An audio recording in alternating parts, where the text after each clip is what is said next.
you need to be able to. Would you please rise and remove your hat? Okay. As the SCS Pep Band, conducted by Mr. Kiesling, plays our national anthem.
Any kids like to join the cheerleaders on the southwest corner of the track, you may do so. Anyone that wants to join the cheerleaders on the southwest corner of the track may do so at this time. Huh? You can't get the angle any better? Oh, nope. Just move it over. Move the well. I'm not supposed to. Alright, whatever. Alright, Mikey. Yeah. Well, we're trying to get a shot of... You're good. Huh? You are. Not me. Not me. Alright, Mikey, they're not here yet, but like I know you can't hear me, but I'm gonna let you know that they're here, and then I'll probably just start doing a little pregame as soon as they hit the sheet or whatever we use. So that'll work, right?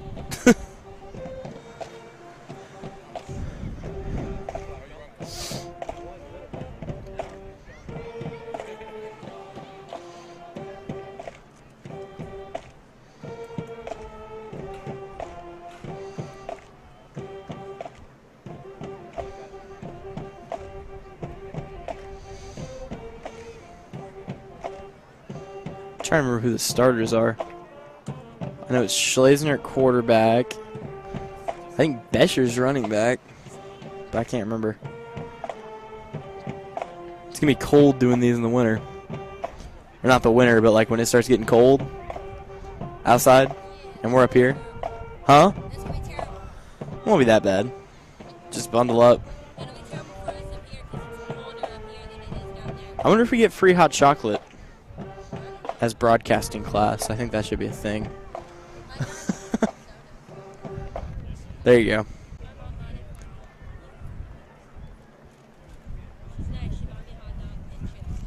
Yeah.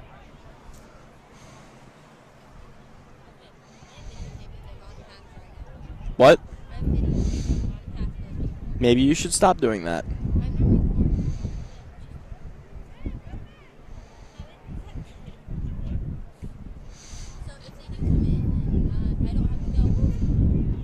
You should go, woo! Alright, Mikey. Our guys are coming in. So, I'm going to say it 3 or 4 times because I'm not sure if you're listening or not. So, well, maybe I won't. I'll just say it twice. Alright, so they're coming in. They're getting ready to start getting hopping. So, we'll see. Huh? Is he where? I don't know. Alright, Mikey, they're coming in still.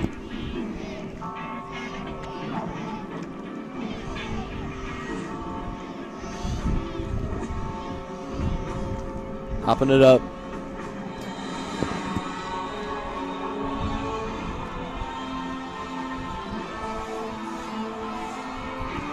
All right, coming through the tunnel, Mike. Or already, wait, the audio's playing. You already got it. All right. Excuse me, man. Sorry. Huh? I was just saying, excuse me. I was sitting down.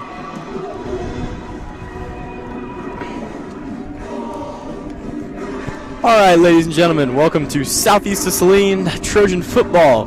We're here on an exciting opening night as the Sacred Heart Knights get ready to take on Southeast of Saline Trojans.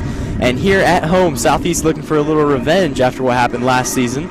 Southeast was defeated by the Knights the last 2 seasons, but Mitch Gebhardt looks optimistic to change that.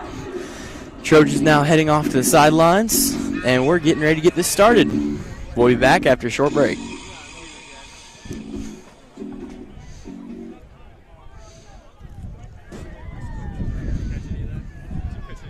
Good evening, ladies and gentlemen. Welcome to tonight's matchup. As we get the starters here for the Sacred Heart Knights. At junior number 9, Luke Dahl. Senior number 14, Justin McCartney. Senior number 25, Jordan McMillian. Sophomore number 31, Cedric Solis. Senior number 45, Corbin Munson. Senior number 52, Joseph Merrick. Senior number 63, Logan Smith. Senior number 65, Drew Gormley. Justin Slagle. Junior number 74, Jared Toogood. Junior number 87, Thomas Williams. The Sacred Heart Knights are coached by Bruce Graber, Bob Butts, John Webb, Jordan Webb, and Stephen Baker. Now for the Southeast of Saline Trojans. Sophomore number 4, Ben Murray. Sophomore number 6, Jackson Montgomery. Junior number 11, Cody Berry. Senior number 13, Toby Blue. Senior number 14, Tyler Sager. Yep.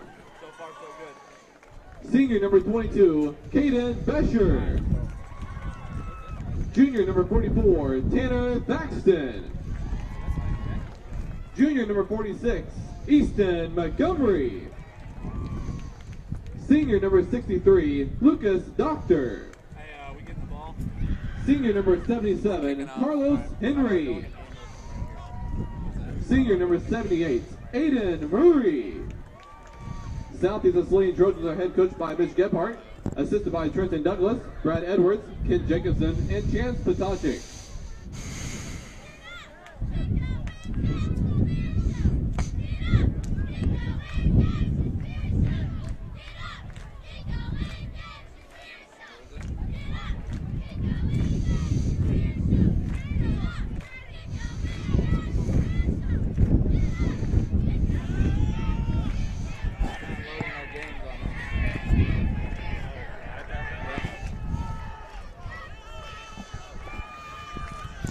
All right, ladies and gentlemen, welcome back. Once again, Southeast Saline will be taking on Sacred Heart here in a rivalry match on opening night, and all the players look very excited. The level of intensity is higher this week than it will be probably all season. Gebhardt has got a well-coached squad of veterans as the sophomore class that started most of last season steps up into the junior role, and now with a little more experience, we'll see if the Trojans can change the outcome as Sacred Heart has taken the last 2 games from them. Southeast of Saline will be kicking. Sorry, Southeast of Saline will be receiving after losing the toss. Sacred Heart will elect to kick. Starting this first half, Sacred Heart will be kicking off. Back deep to return is Kyler Sager and freshman Ben Murray. Kicking off for the Knights, Tristan Slagle. Back deep for the Trojans, Ben Murray and Kyler Sager. Tristan Slagle will get ready to send it deep. And Southeast of Saline had a pretty solid kick return team 2 years ago, racking up 2 touchdowns as Sam Koch ran back 2 from deep. Sacred Heart does not appear to be doing anything tricky here, but we've seen different from them before. And it appears we have a short delay here as Sacred Heart kicker.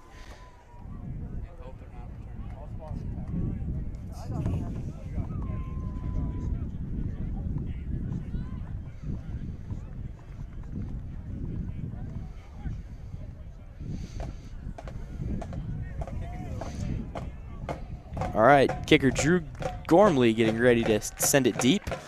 Murray and Sager back to return, and here's the opening kick. And it's a booming kick. Downfield is going to get to about the 5-yard line. It'll be returned by Sager. Sager up the line on the left side. He's pursued by 4 or 5 Knights. He cuts up, breaks one tackle. He's got 3 men to beat. Gets past the second guy, and he's going to be at about the 35-yard line. An excellent run for Kyler Sager as Southeast of Saline sends out the offense, and they will start an excellent field position. And that's going to be a 25-yard kick return for Kyler Sager. Sager will stay out as a wideout, and we remind you that Cody Schlesner is the quarterback for the Southeast Saline Trojans, and an excellent offensive line this season, as there are three juniors and 2 seniors on that line squad. Southeast Saline sets up in the shotgun formation. Caden Bescher is the running back, and here it comes. It's the snap to Schlesner, and they hand it to Bescher. Bescher breaks a tackle. He's brought down by 2 or 3 Sacred Heart Knights for a short gain. Southeast Saline will now set up. Abel Alvarez made that tackle. Southeast Saline will set up at the 38-yard line. Southeast looks to do more passing this season. Last year the passing game was not quite as effective, but with a great receiving corps this season, hopefully that'll change. Southeast lining up in the shotgun once again. Bescher in the backfield. It's going to be Schlesner, the quarterback, takes the snap from Murray, and it's a handoff up the gut, and Bescher is met by 3 or 4 Sacred Heart Knights and pushed back a ways for a loss of, looks like a loss of about 1. So Southeast Saline will set up now, 3rd down. Sorry, that was no loss. Sacred Heart's defense did a good job of shutting down Southeast last season. We'll see if they have the same success this year. Not if Mitch Gebhardt has anything to say about it, as he looks to run an aggressive set this season, and we'll see how that works here. Schlesner sets up, same shotgun formation, 3 wideouts on the right side. Here's the snap, and he drops back. He's rolling right. He's got a pass, and it's going to be complete. Complete pass to number 14, Kyler Sager, and the team captain here is senior, making an excellent catch to get that first down, keep the chains moving, something that Southeast didn't do well last season when playing Sacred Heart. But a little excitement building now as the Trojans avoid going 3 and out on their first drive, and that aggressive offense is what's going to really give them an advantage over Sacred Heart right now. Sacred Heart's defense sets up again, and they're going to go out of that same shotgun formation. Looks to be their standard set this year. It'll be Schlesner. And it's a handoff to, oh, it's a fake, quarterback, and Schlesner takes it up the middle for a long gain. That fake little bootleg off the left side, and an excellent job by Schlesner as he picks up a first down at about 14 yards. So Cody Berry coming off, and he'll be replaced by Jackson Montgomery as a wideout. Looks like Southeast running plays in. We've got Sacred Heart's defense, and it appears to be a 4-3. Yeah, 4-3 nickel package. They've got the 2 cornerbacks and no true free safety here. Southeast sets up in the shotgun once again, and to send the wide receiver in motion. He's got it off the left side, cuts up, and he's running through the 10, the 5, touchdown Trojans as Ben Murray runs that little motion package and picks it up on the fake from Schlesner. No problems there, getting into the end zone for a gain of 25 yards. An excellent run by Murray.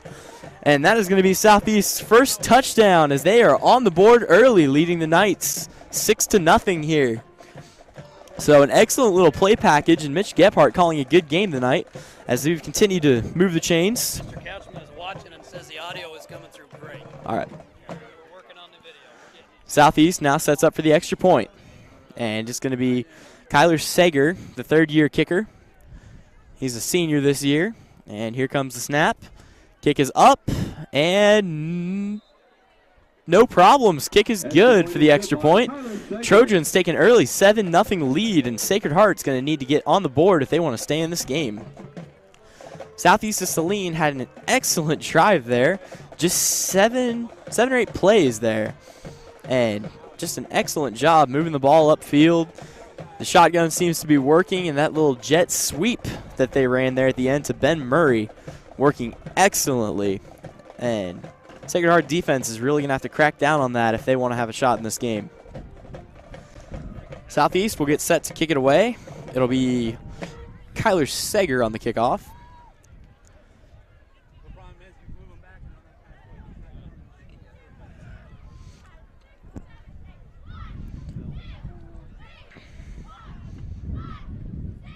Sacred Heart lining up to take the kick. Southeast Saline will look to send it down deep. And Kyler Sager has really proved himself to be an excellent kicker compared to his first year. His first season he had a little bit of trouble, but experience pays off. And he'll get set to kick it downfield. The wind becoming a little bit of a factor, knocking the ball off the tee. A beautiful night for some football today, ladies and gentlemen. It is about 65 degrees. Sky is clear. Lights are already on. Football season, I mean, what else can you really say? It's just a gorgeous night out and a great night for some Southeast Saline Trojan football here at the home opener. And the fans have played a big factor. Quite the attendance record today. So Sager gets set to kick it deep.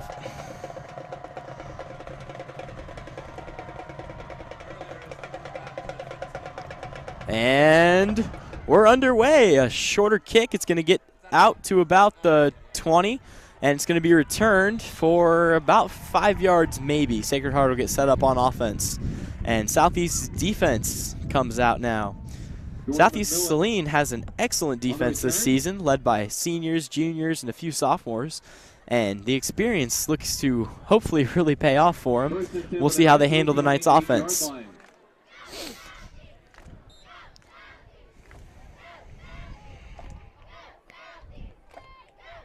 Sacred Heart quarterback Justin McCartney will be taking the snap, and it looks like they're going to run a wishbone formation.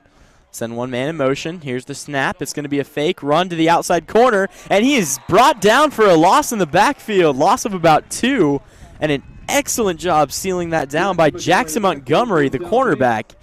They tried to run a little fake sweep and shut down very quickly as Montgomery infiltrates the backfield and brings him down. We'll see if Sacred Heart sticks with that wishbone all night, something that they didn't run a couple of years ago, but they've kind of merged into it as an offense. So Sacred Heart, yep, they'll stick with the wishbone. One tailback, and it looks almost like Wildcat, but they've got the extra fullback. Here's the snap. It's going to be back to the quarterback, and he's going to be brought down in the backfield for a loss of 6 or 7, and that is going to push Sacred Heart back down to the 12-yard line. That's going to bring up 3rd and long for the Knights. Carlos Henry, Aiden Murray in the backfield for Southeast. Cody Schlesner checking into the game, the quarterback playing both sides of the field, and he'll be checking in for Cole Easter. So Sacred Heart now, 3rd and 15, and going with an wide I formation. They got 3 wide outs. Here's the snap, and it's going to be almost a fake handoff, and pushes it into double coverage. A pretty good reception for Sacred Heart for number 25. Squeezing that pass in there is a little bit risky, though, in the double coverage. It was almost intercepted, but quarterback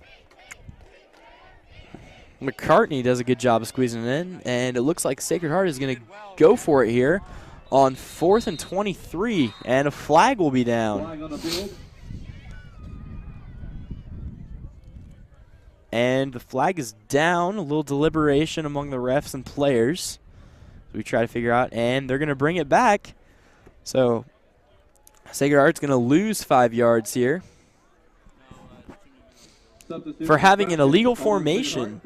Sacred Heart had too many men on the field, having 12, and obviously you can only suit out 11. So we'll see how they adjust, and looks like they're going with a stacked, oh no, they're punting, sorry. Sacred Heart, the punt is away and downfield to Kyler Sager, and Sager bobbles it a little bit. He cuts up, he's got room, he runs to the outside. He's not brought down, breaking 2, 3 tackles, and finally brought down around the 45-yard line. 47 to be exact. Sager, a pretty good return after bobbling it a little bit, but figures out what he wants to do, breaks a few tackles, and makes something happen. And that's something that Southeast Saline has always had a good record, even when they're down, even when something is bad, even when something goes bad, like bobbling that a little bit. They know how to make something out of nothing, and sometimes making something out of just a little bit. So that should help them out immensely. So setting up again, Cody Schlesner in that shotgun set with Bescher in the backfield, and they're going to quarterback pulls it out and cuts up for a gain of 2. So Sacred Heart doing a good job of adjusting and not allowing that quarterback quarterback belly to trip him up like he did last time. Southeast's run game has been dynamic for him so far, as most of the yards have come from it. And they'll set up now, 2nd and 9.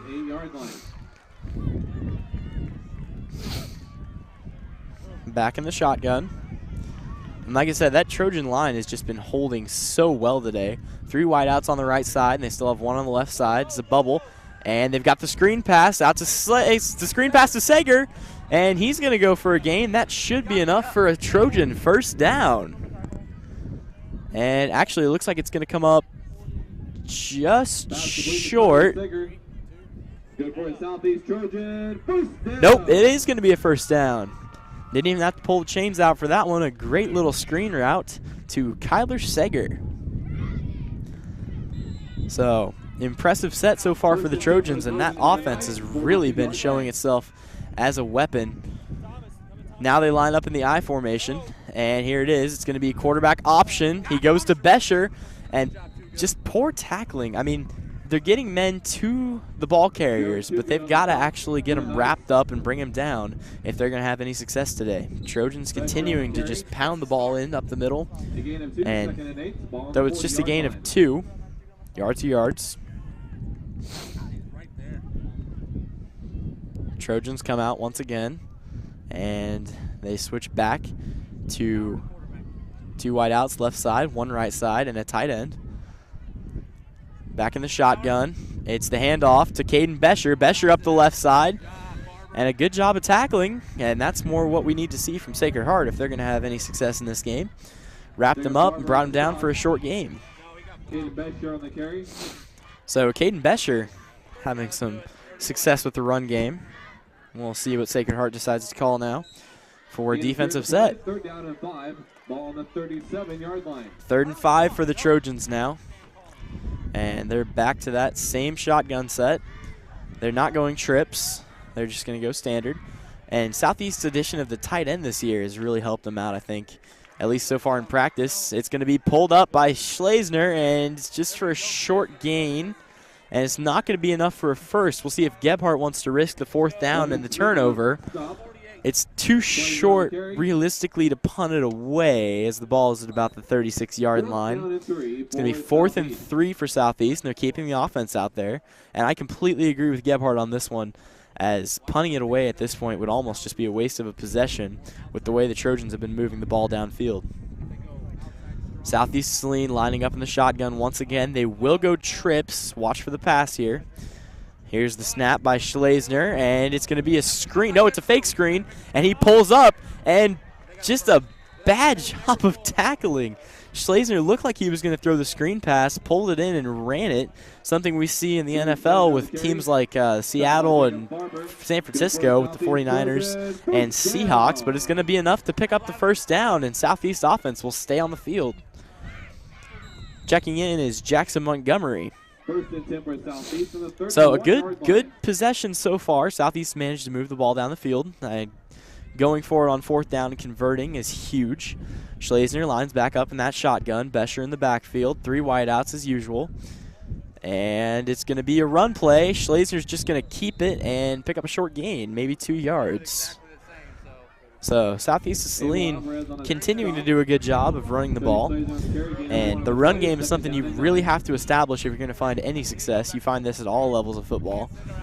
Even flag football, to be perfectly honest. If you can't establish a solid run game, you're not going to find success on offense. Southeast of Saline lining up.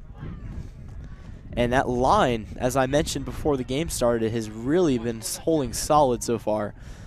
So we'll see if that continues to go. Even the tight end doing a great job of blocking. Here's a snap back.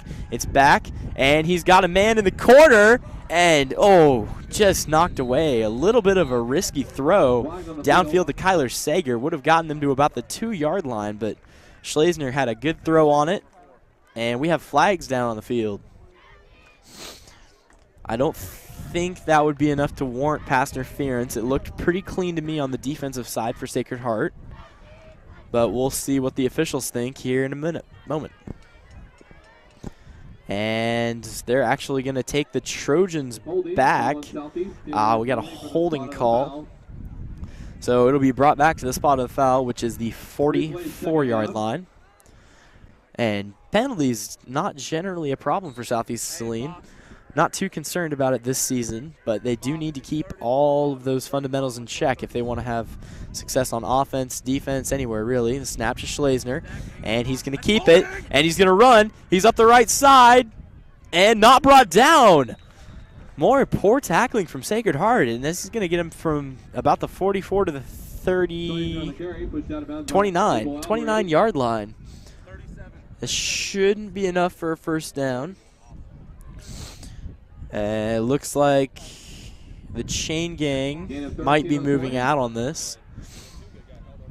Nope, they're going to call it third down, so it'll be third down and 10. I forgot about the penalty. So they will bring it back, and then Southeast gets back to right where they started on this set of downs. Southeast Saline now third down and 10. They've got that stack formation, which is similar to an I formation, except it's taken from a shotgun stance. Caden Besher, the halfback, still in the same position, and we've got whistles blown. Game is paused for a moment as the refs look to straighten things out between the linemen. That Southeast Saline line that I've mentioned 3 or 4 times, I'll finally introduce them. You've got Ryan Rodriguez at left tackle. Lucas Doctor at right tackle. At guard, you have Ryan Pearson. Aiden Murray, the center. And right guard. The snap now. And it's a quarterback. We'll take it. And it looked like it had him fooled, but Sacred Heart doing another good job of tackling. So something that they're either working on or it's just a fluke. But Sacred Heart wrapping them up, so it's going to be fourth down and about the same. About fourth down and 10 for the Trojans now.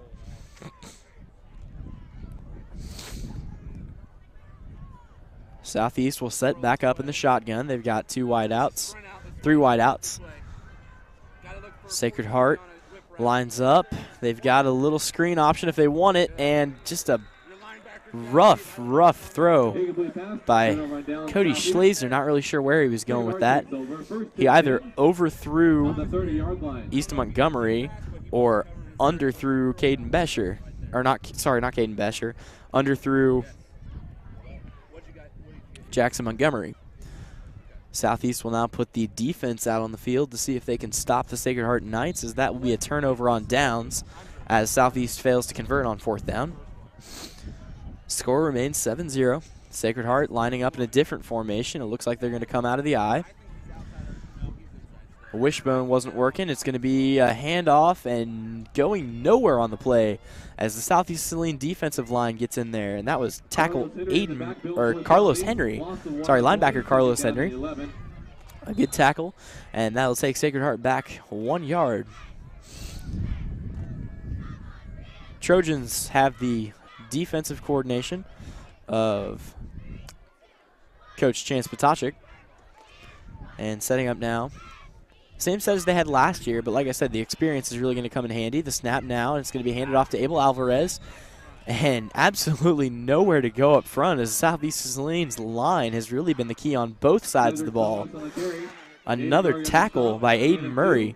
And Murray just a tank out there. Aiden Murray standing at 6'2", 255 pounds of solid muscle. Murray has options in college after this year if he is open to them. So Sacred Heart's going to have to make some adjustments here if they want to stop Aiden Murray. Southeast lines up in the same defensive formation. Sacred Heart in the shotgun now. 3 wideouts. They run trips. It's going to be a fake handoff. Quarterback's going to keep it up the middle for a pretty good gain, and he gets to about the 41-yard line. And that should be enough for a Sacred Heart first down. So 1st and 10 for the Knights now at the 42-yard line. Sacred Heart finally converting after their first possession. They went 3 and out. This now their second possession after the turnover by Southeast. And we'll see if Southeast makes any adjustments after giving up the gain up the middle. Pretty solid defense from the Trojans so far from what we've seen, but we haven't even completed the first quarter. Minute 28 remains. They're still in the I formation. And it's going to be a handoff and absolutely nowhere to go. Linebackers coming up from all sides. And Sacred Heart failing to go anywhere on that play. Aiden Murray once again plugging the hole. And I hate to sound biased here, but Aiden Murray reminds me of the New England Patriots' I've completely forgotten the name. But that offensive lineman, and even when he doesn't get penetration, even when he's not in the backfield, he is almost always piling people up, making holes blocked. I mean, he's just a monster up there at nose tackle. They take it from the shotgun now, and it's a pass up the middle, and it's complete to number 25, and he's up the sideline to the 10. Touchdown, Sacred Heart Knights. And that's going to put Sacred Heart right back in this one, as the score will be 7-6, and Sacred Heart will have to make a decision on whether they want to try to tie this one up or go ahead and take the lead with the 2-point conversion. A good pass out to number 25. And defense was relatively solid for Southeast on that play, but they had the break and just a beautiful play from Justin McCartney, quarterback. Just an excellent pass. Looks like Sacred Heart will go for the extra point. McCartney really had to squeeze that one between the 2 Southeast Saline linebackers that were just waiting for that.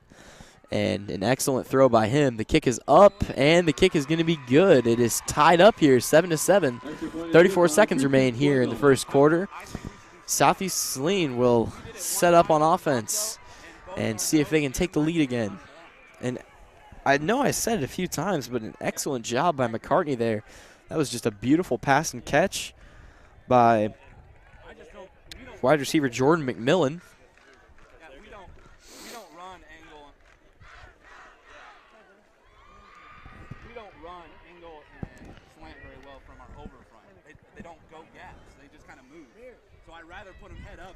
McMillan is a senior this year and playing both sides of the field. He'll take the credit for that receiving touchdown. And Southeast will get ready to receive the kick from Sacred Heart. Now, one good thing you do have as the Southeast Saline Trojans right now is with the opt for Sacred Heart to kick the ball to Southeast of Saline, you do have, or I'm sorry, for the Sacred Heart Knights to kick the ball, you do have the comfort of receiving in the second half. So if Sacred Heart can pile up a few points and run out the clock at the end of the second half, their chances are favorable. Southeast Saline, on the other hand, is going to really need to step up their offensive game, which has been solid so far. But they're going to need to continue to put points on the board and stay ahead going into the second half. But you know high school football, anything can happen. And we'll see what happens now as kicker Drew Gormley gets ready to send it deep. And it's a shorter kick. It's going to go down to about the 20. Returned by number 3, and he breaks a tackle, and he'll be brought down. And that was Jess Cohen out there on the return team. He will return that for about 5 yards, 10 yards maybe. Pretty good pickup. And Southeast will set up shop here at the 29, 30-yard line. First and 10 for Southeast on their 29-yard line. Southeast sets up in relatively favorable field position, not quite what they had after that opening kick return from Sager. And they'll set back up in that stacked shotgun formation. They've got 3 wideouts, and Schlesner drops back to pass. He's got Bescher on the screen, and Bescher can't come up with it. A pretty good pass from Schlesner, but it's just tipped high off the hands of Caden Bescher, and that'll bring up 2nd and 10 for the Trojans. Same field position. Sacred Heart has cracked down a little bit on defense after that horrendous tackling show on the first offensive possession of Southeast Saline. And we'll see what Sacred Heart can do now. Sacred Heart still running that 4-3 defense. And they have actually moved a player back to cover free safety. Schlesner takes the snap, and it looks like an option. He keeps it, and he's up the middle, and he's going to be up to about the 39-yard line. A good pickup for Southeast Saline. That'll set him up in really good field position, as it'll be 3rd down and 1 yard to go. Southeast Saline has always run that belly. That's been their bread and butter. And it's worked some years and hasn't other years. But with this Bescher-Schlesner set, I really look forward to seeing it more this season. And they're going to call, this is the end of the first quarter, ladies and gentlemen. Southeast Saline 7, Sacred Heart 7. We're all tied up here. And we'll be back at the end of the quarter.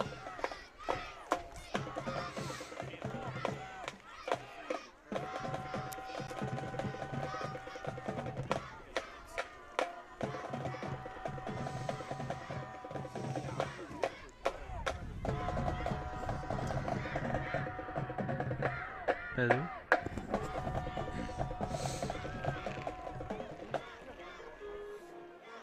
On what?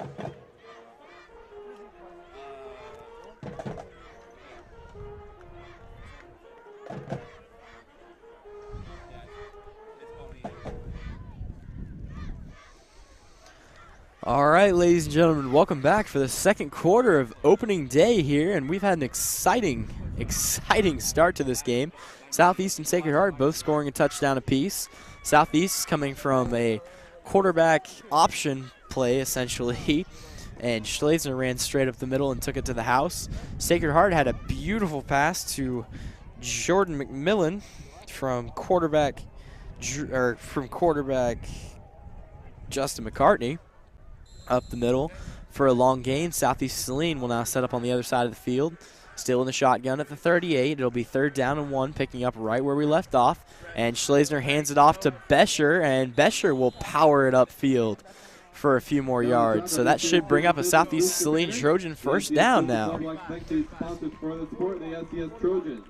Again, just an excellent job of running the ball by Southeast Saline. Multiple programs and activities throughout Southeast Saline School. Thank you, Super Business Boosters. Bescher running a little bit like Marshawn Lynch at this point, just powering through tacklers. And even when Sacred Heart's wrapped up well, he just kind of drags him until he goes down. Southeast back in the shotgun. They send 4 in motion, and he's going to take it, and Sacred Heart doing a great job of sealing it off as it goes nowhere. That play intended to go to Ben Murray, and that was the same little jet sweep that Southeast Saline scored the touchdown earlier, though Schlesner tucked it and ran on that one. They handed it off, and Jared Toogood on the tackle.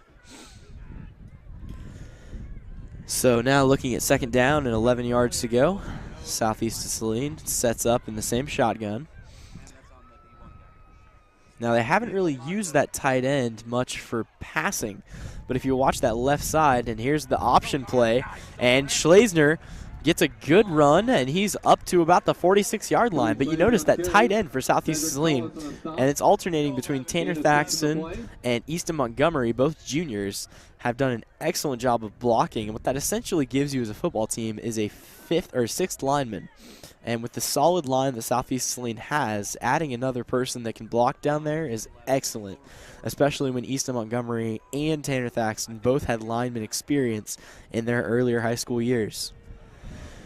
Now setting up with the 3 wide out shotgun set is going to be Schlesner. He's going to drop back. It's a pass play, and a beautiful pass to Kyler Seger in the flat, but he couldn't quite bring it down. And Southeast Saline will bring out the punting unit.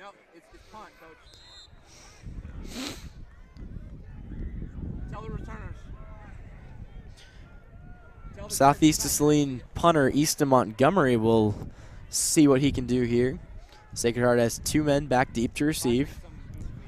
And it doesn't appear as though they're going to try to block the punt. Now, Montgomery does have quarterback experience in junior high football a long, long time ago. So we'll see if they want to run a fake here. And it does not appear so. Montgomery is backed way up. And here's the snap. Montgomery will kick it downfield. And it's going to be to about the 25. McMillan on the return gets up to about the 37. And there's a flag down on the field. We'll see what this is for. Jordan McMillan on the return, and he gets up about 9 or 10 yards, brought down by Caden Besher at the 35-yard line, 37-yard line.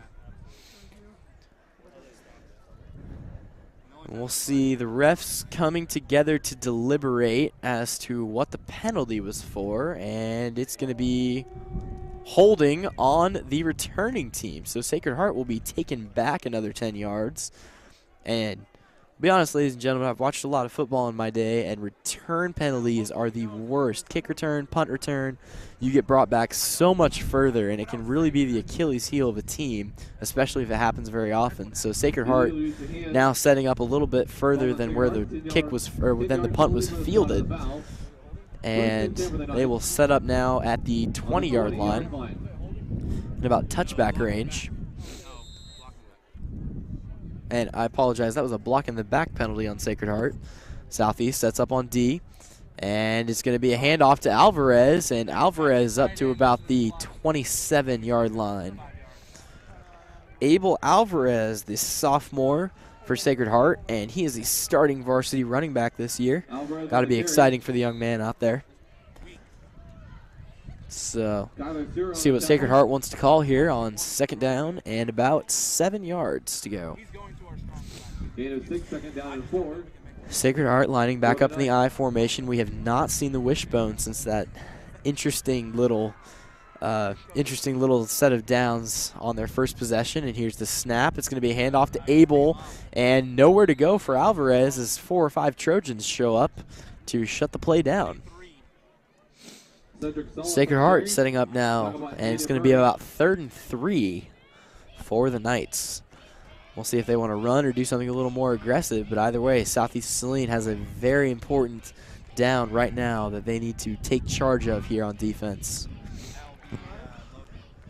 Southeast going to look to seal it off. They line up in the I again, only 2 receivers out for Sacred Heart. And we got the halfback, fullback. It's going to be a handoff right up the middle. Flags down, and Alvarez goes nowhere on the play. So it would be a gain of about 1, and it would not result in the first down. But we do have flags on the play. It's going to be on Sacred Heart. And if Southeast Saline can decline it, I don't see a reason why they wouldn't. And it's not declinable, so it'll be a 5-yard false start on Sacred Heart. Lineman went a little bit early. And that one actually on Cedric Salas. 3rd down and 8, ball on the 23-yard line.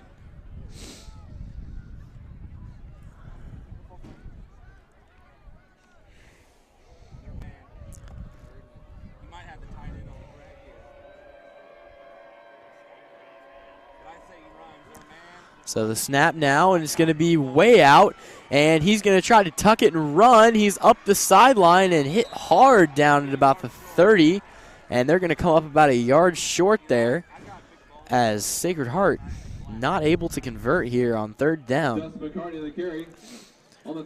So Doctor actually coming from the lineman position from a outside shade and shut the play down for a short loss, or for a gain of 7. Sacred Heart now has 4th and 1, and they are going to go for it. They've got a stacked formation, no wideouts, and now they shift into they're going to punt. They shift into the punt, and it's a fake up the middle, and Southeast of Saline in the backfield. And they tried to direct snap it to Abel Alvarez. We'll see if it's enough for a first down. Refs deliberating over the ball. Alvarez on the carry, good for a 9, first down. And it is going to be enough, so the trick play works. Sacred Heart set up in punt formation and shot it back First and to Abel 10 for Sacred Heart on the Alvarez. 31-yard line. So direct snap, something we're seeing less and less here in football. I don't know if it's less successful as it used to be or what's going on, to be perfectly honest. But an interesting call by Sacred Heart. So they'll line up and stacked shotgun. It's a counter. He tucked it and ran, and he gets up to about the 40-yard line, a gain of about 9. So a good run by Justin McCartney, tucking it and running. Tackled by Cody Berry. Coaches don't look extremely happy about it. I think they thought he was going to pitch out to Alvarez.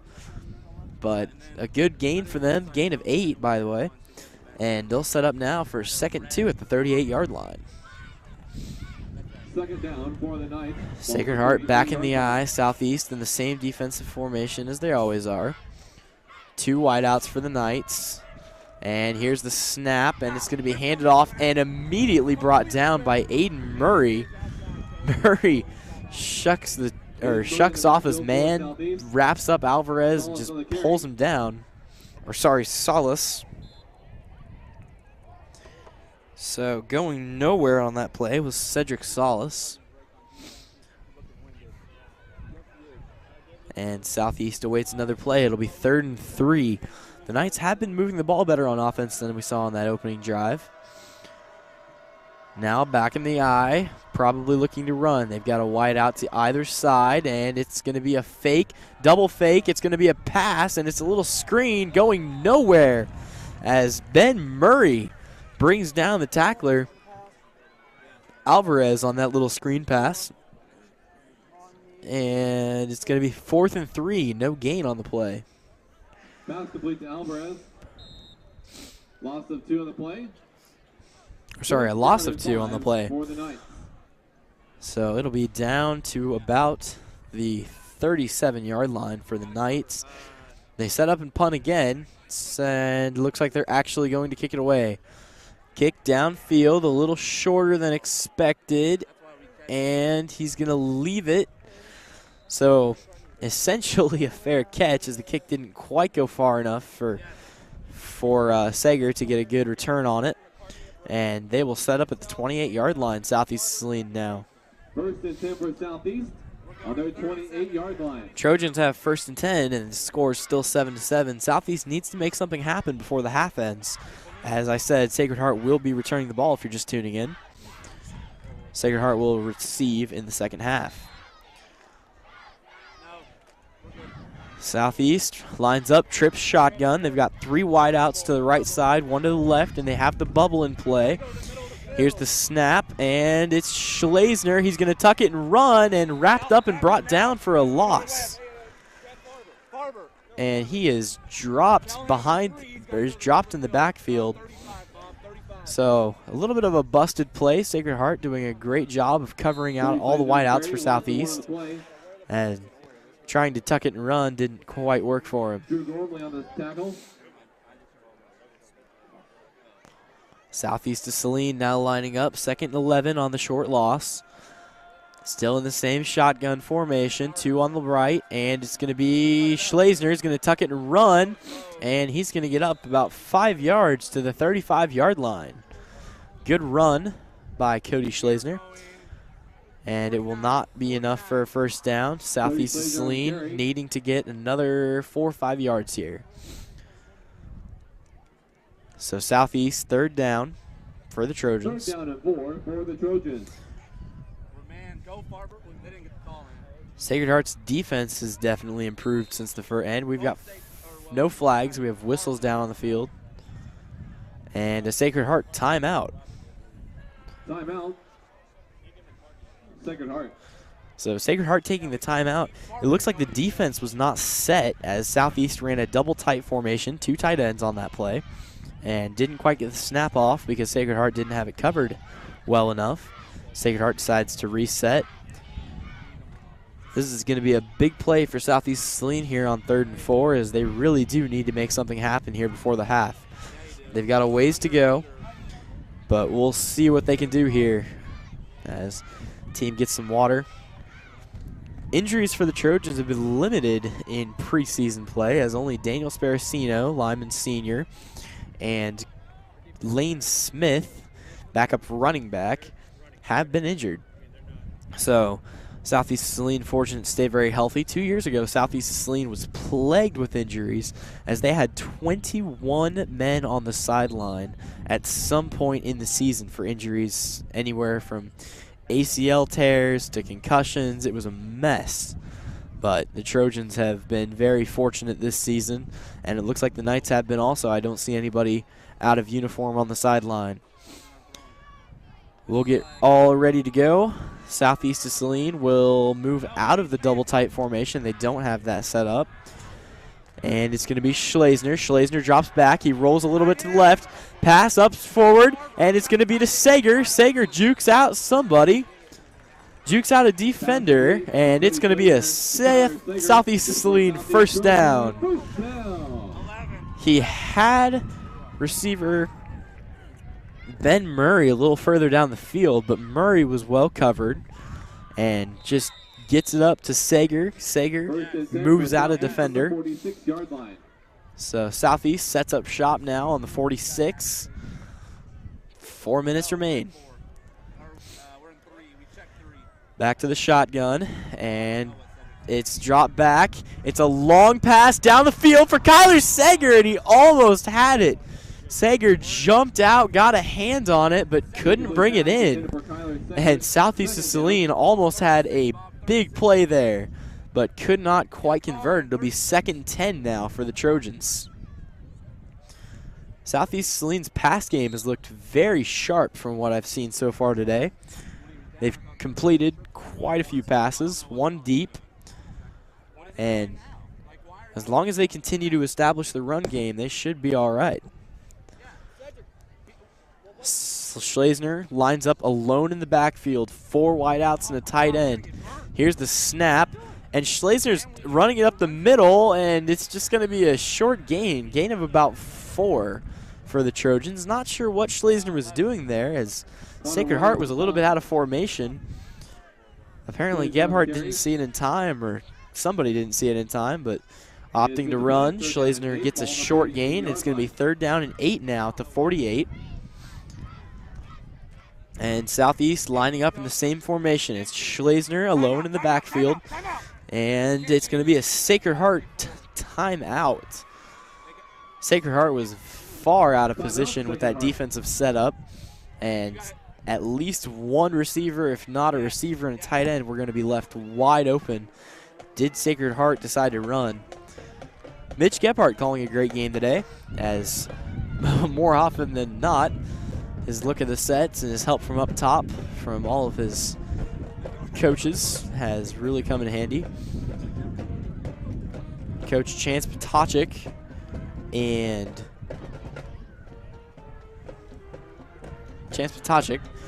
up top with Coach Jacobson have been seeing everything for the Trojans' bird's eye view.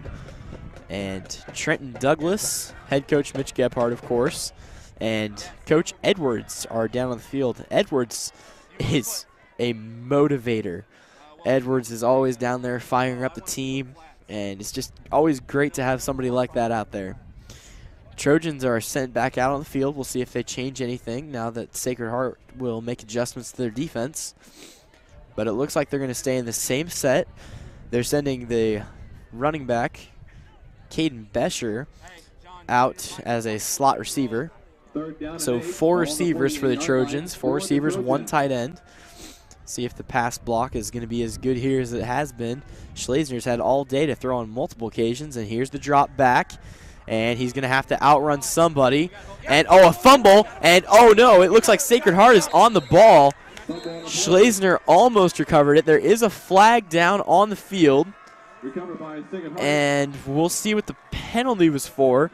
The ball came out of Schlesner's hands. He jumped on it, but it squirted out a little bit, and 4 or 5 Sacred Heart defenders were right there to scoop it up. And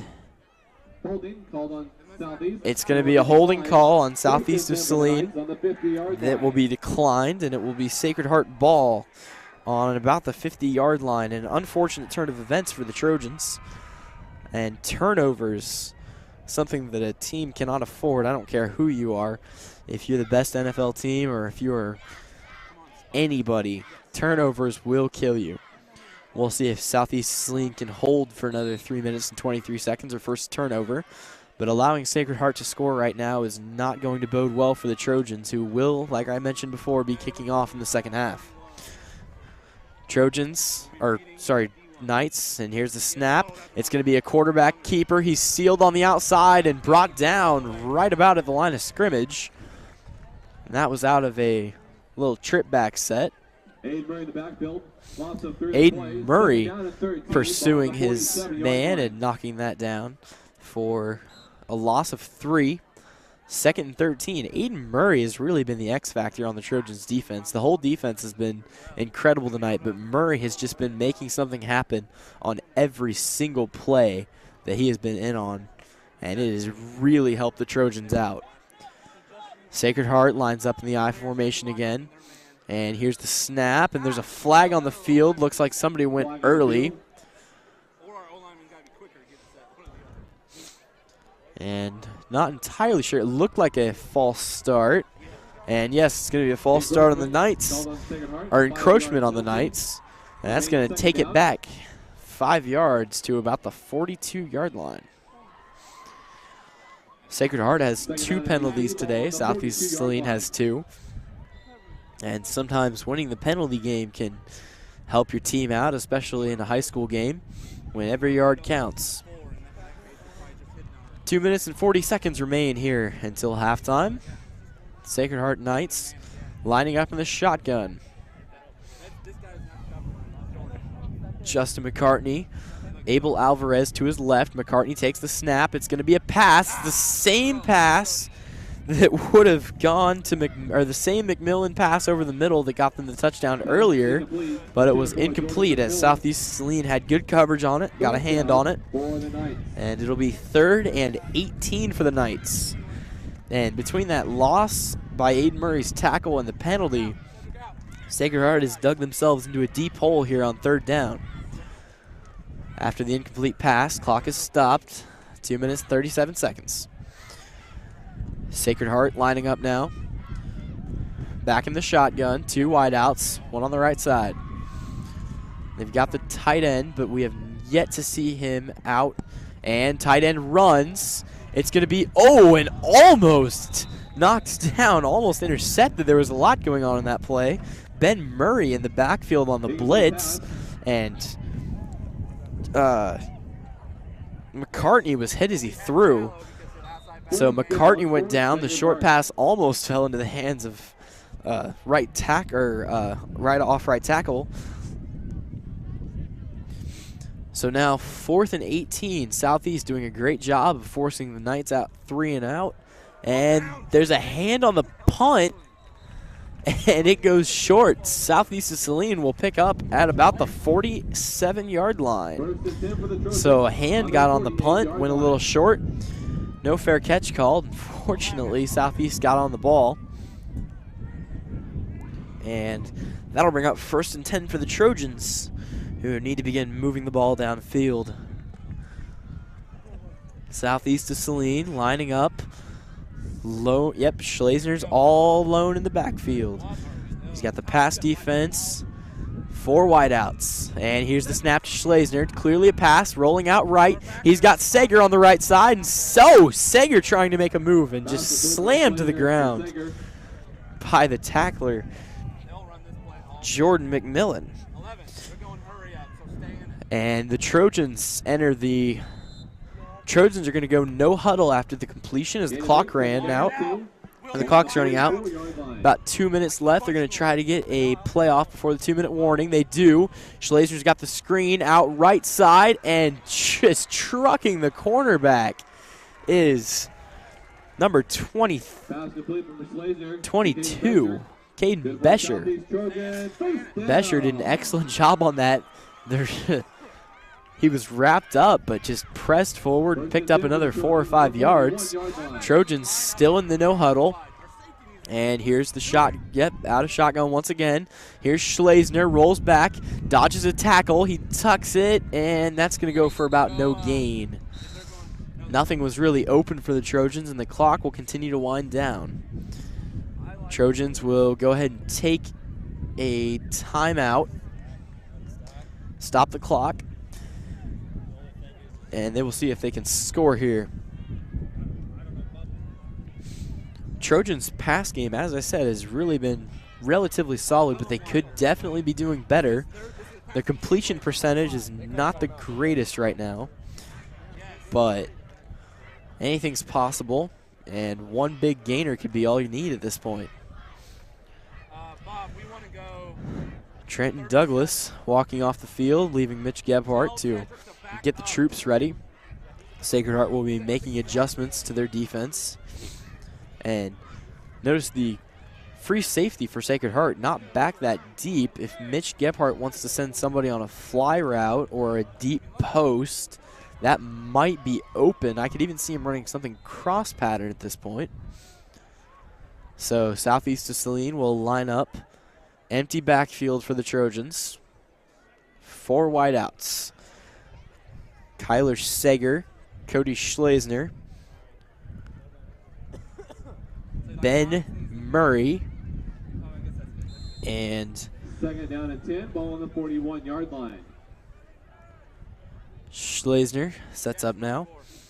And here's the snap. It's going to be another little bubble route to Bescher, and Bescher cuts up, breaks a tackle, gets past another guy, and he's going to be brought down at about the 10-yard line. A big gain off of that screen route to Caden Bescher, who is out as a wideout. And we'll see Southeast will go hurry up now. And they're going to be at about the 10-yard line. An excellent play thrown out just outside left side in the flat to Caden Bescher. And Bescher running through people, making people miss. Just an excellent piece of running there by Caden Bescher. Schlesner will not keep the same set. He's got Bescher in the backfield. 3 wideouts for the Trojans and a tight end. Here's the snap, and Schlesner just going to try to run it up the middle, and nothing doing for the Trojans. As clock continues to run down, it'll be 2nd and 10. Coach Gebhardt running plays in through his tight ends. Tanner Thaxton and Easton Montgomery. Gain of 1, 2nd and 9. Cody Berry checks out. And the Trojans are going to go back out of their normal little stacked shotgun formation. Here's the pass. Schlesner, and nothing doing on the play as Schlesner is brought down in the backfield, and not really sure why Gebhardt is running right now. He's a much wiser football man than I, but so close to the end zone. Dominant running game for the Trojans has been nearly absent on this drive, as most of the yards have come from the pass.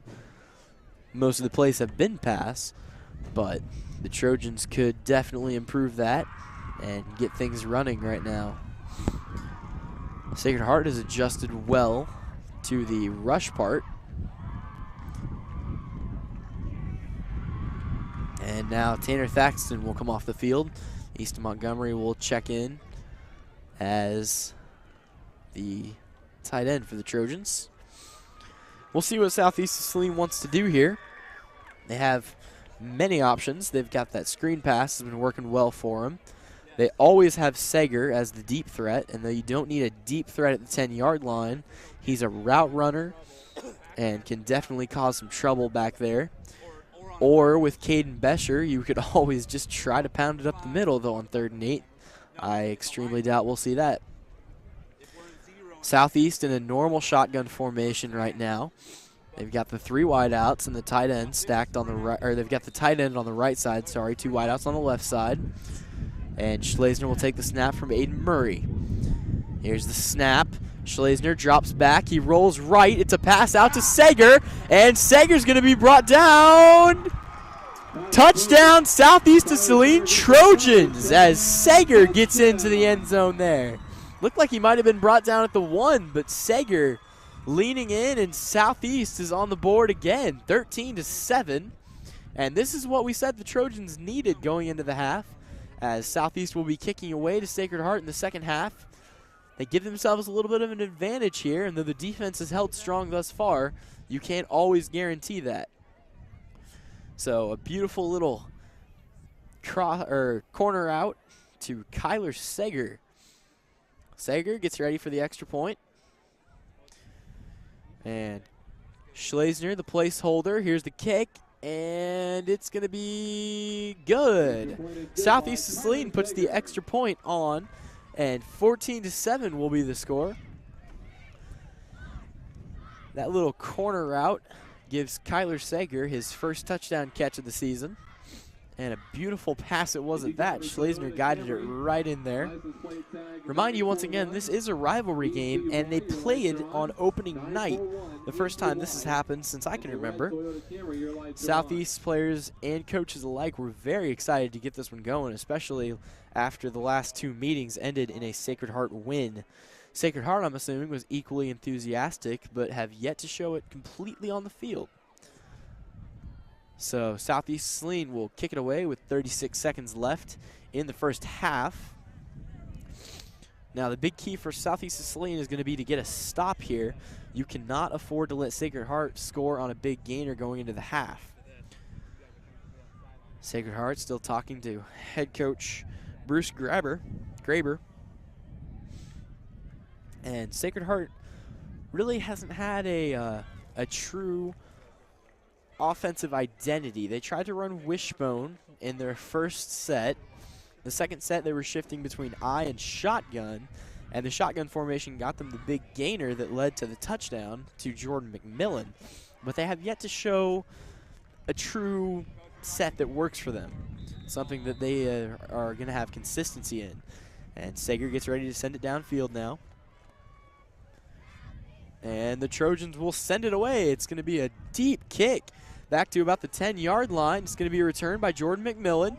McMillan cuts up, and he loses a man and breaks another tackle, and he's brought down finally at about the 31, 32-yard line. So a pretty solid kick return, about a 22-yarder for the Sacred Heart Knight. McMillan had a good return on that, and it's better than the two that we've seen before. So Southeast Saline will set up now, and like I said, this is where you really need to get a stop. About 30 seconds remain in the half. And Southeast Saline setting up in their normal offense, or defense, sorry. They're going to go, and they're going to go switch to 3-4. So Mitch Gebhardt showing blitz from the left cornerback. Sacred Heart running out of time. It's going to be a drop back pass. He's got nobody over the middle, and he's going to run it, tucks it up to about the 40-yard line. So nowhere really to go there as far as the pass. So McCartney tucks it and runs. Southeast did blitz from the left side, and that almost hurt them a little bit. But Southeast has done an excellent job this entire game so far of tackling and always bringing down the man with the ball. We have yet to see poor tackling, which was on display a few years ago, but the Trojans have absolutely turned things around. Southeast showing virtually no weakness here, but Sacred Heart is definitely not taken out of this game, and they have shown offensive and defensive success so far.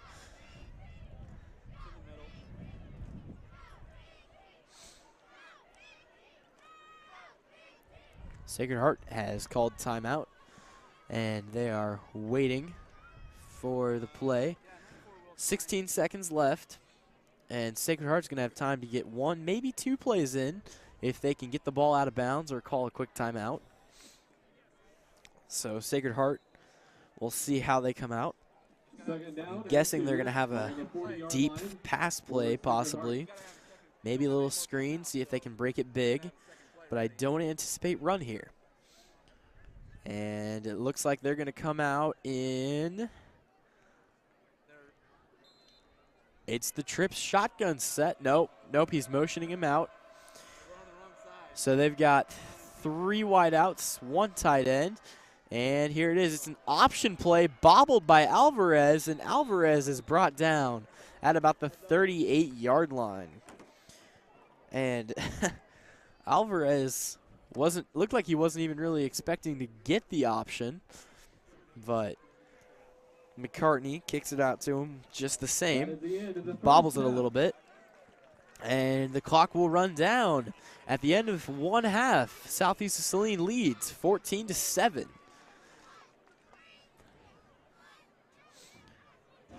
And we'll be back in a little while.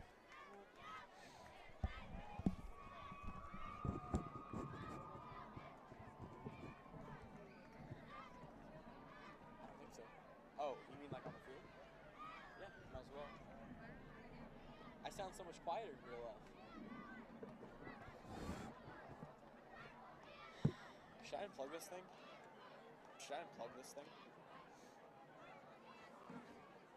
Yeah, I would either. Probably a bad idea.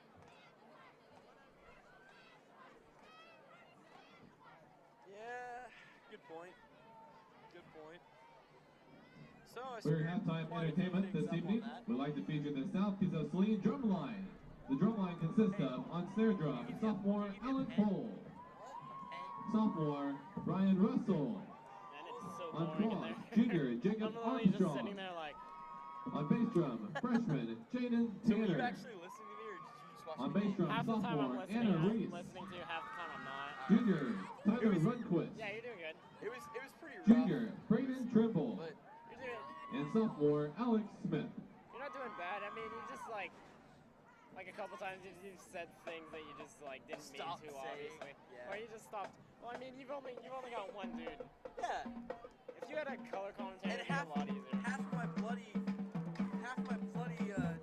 numbers still have numbers with him. Are you serious? Trying to figure out who the frick Jordan McMillan was and what his number was. McMillan's amazing. I mean, you've got I figured these were just freshmen, Yeah. but you got like seniors and juniors that start on here. I'm like, oh crap, I should probably figure that out, right? You got that all from Max Preps? Yeah. I didn't have time to make my own list. Yeah. But Oh well. what things did I not mean to say? I'm trying to remember. Like, it's just a couple few things. Like a lot of times when you say when you're meaning defense, you say offense. Just like little things like that. Yeah. But it is my first time ever doing it. I'm sure we'll get that. And another thing to keep in mind is to like kind of create like a certain like presence of time in the game. Yeah. Like say it's like 2 minutes or whatever, 2 minutes left on the clock. I wasn't really listening there at Your the end, Southeast but playing drum line. that's like the time you want to be like they don't have much time. Or Yeah, I've whatever. been watching. I gave clock updates quite a bit. I'm interested to go home and watch this now because I feel like Yeah, whatever. dude. You review it, you'll get a lot better. Oh yeah, absolutely. So Is this like a career thing you want to do? I'd love to. I mean, I don't know if it's even possible Oh yeah, dude. for a non-ex player to become a broadcaster and Dude, a professional, but Well, dude, you can be a radio guy. I mean, I'm listening to the radio dudes down there. It's just like if you got 2 or 3 years, you'd be solid. yeah. I always catch myself like when I'm playing Madden. I always catch myself commentating games, or like I'll be watching a baseball game and I'll start doing it then. Baseball's my main thing. Football would be my second preference, I guess. So I sound so much quieter out here. I'm probably yelling because when you have this thing on, you hear yourself really loudly. You do. And then when I take it off, well, because I've got this up. You can barely hear me. Well, Mr. What's his name said the audio was coming through really clear. Is Yeah. Couchman down there listening to it? He's watching it at home, I guess. Oh, okay, all right. He's watching our broadcast. Yeah. Shout out to our one listener. I looked at. We had like 6 viewers. Not bad. You can't find what? You're doing fine. Well, the thing that ticks me off is like our team is so good at running these little belly plays and options that half the time I miss what they're doing. Yeah. I'm catching it and then I'll be like, and then they've got 2 running backs and they run in and out and I never know which one it is. 'Cause one of them doesn't have a number on here. Yeah. And the other one I'm just not paying any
you kidding?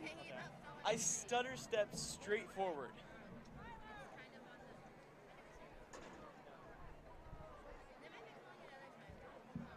Probably.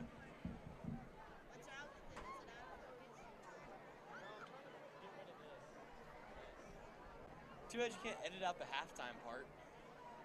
And all the parts that make me sound like a retard. I still, that was probably the worst one I had. I was like, Southeast Saline lines up, empty backfield, 4 receivers. They've got Kyler Sager. I was like, they've got Kyler Sager, Caden Besher out as a wideout. They've got slot receiver. I looked down here, I was like, whoever it was, I forget who it was. Oh, I was like, Jordan Schoen and Schlesinger takes the snap, drops the bag, he's got options on there. I'm like, I'm an idiot. I'm pretty sure this thing's still turned on, so this is probably being recorded.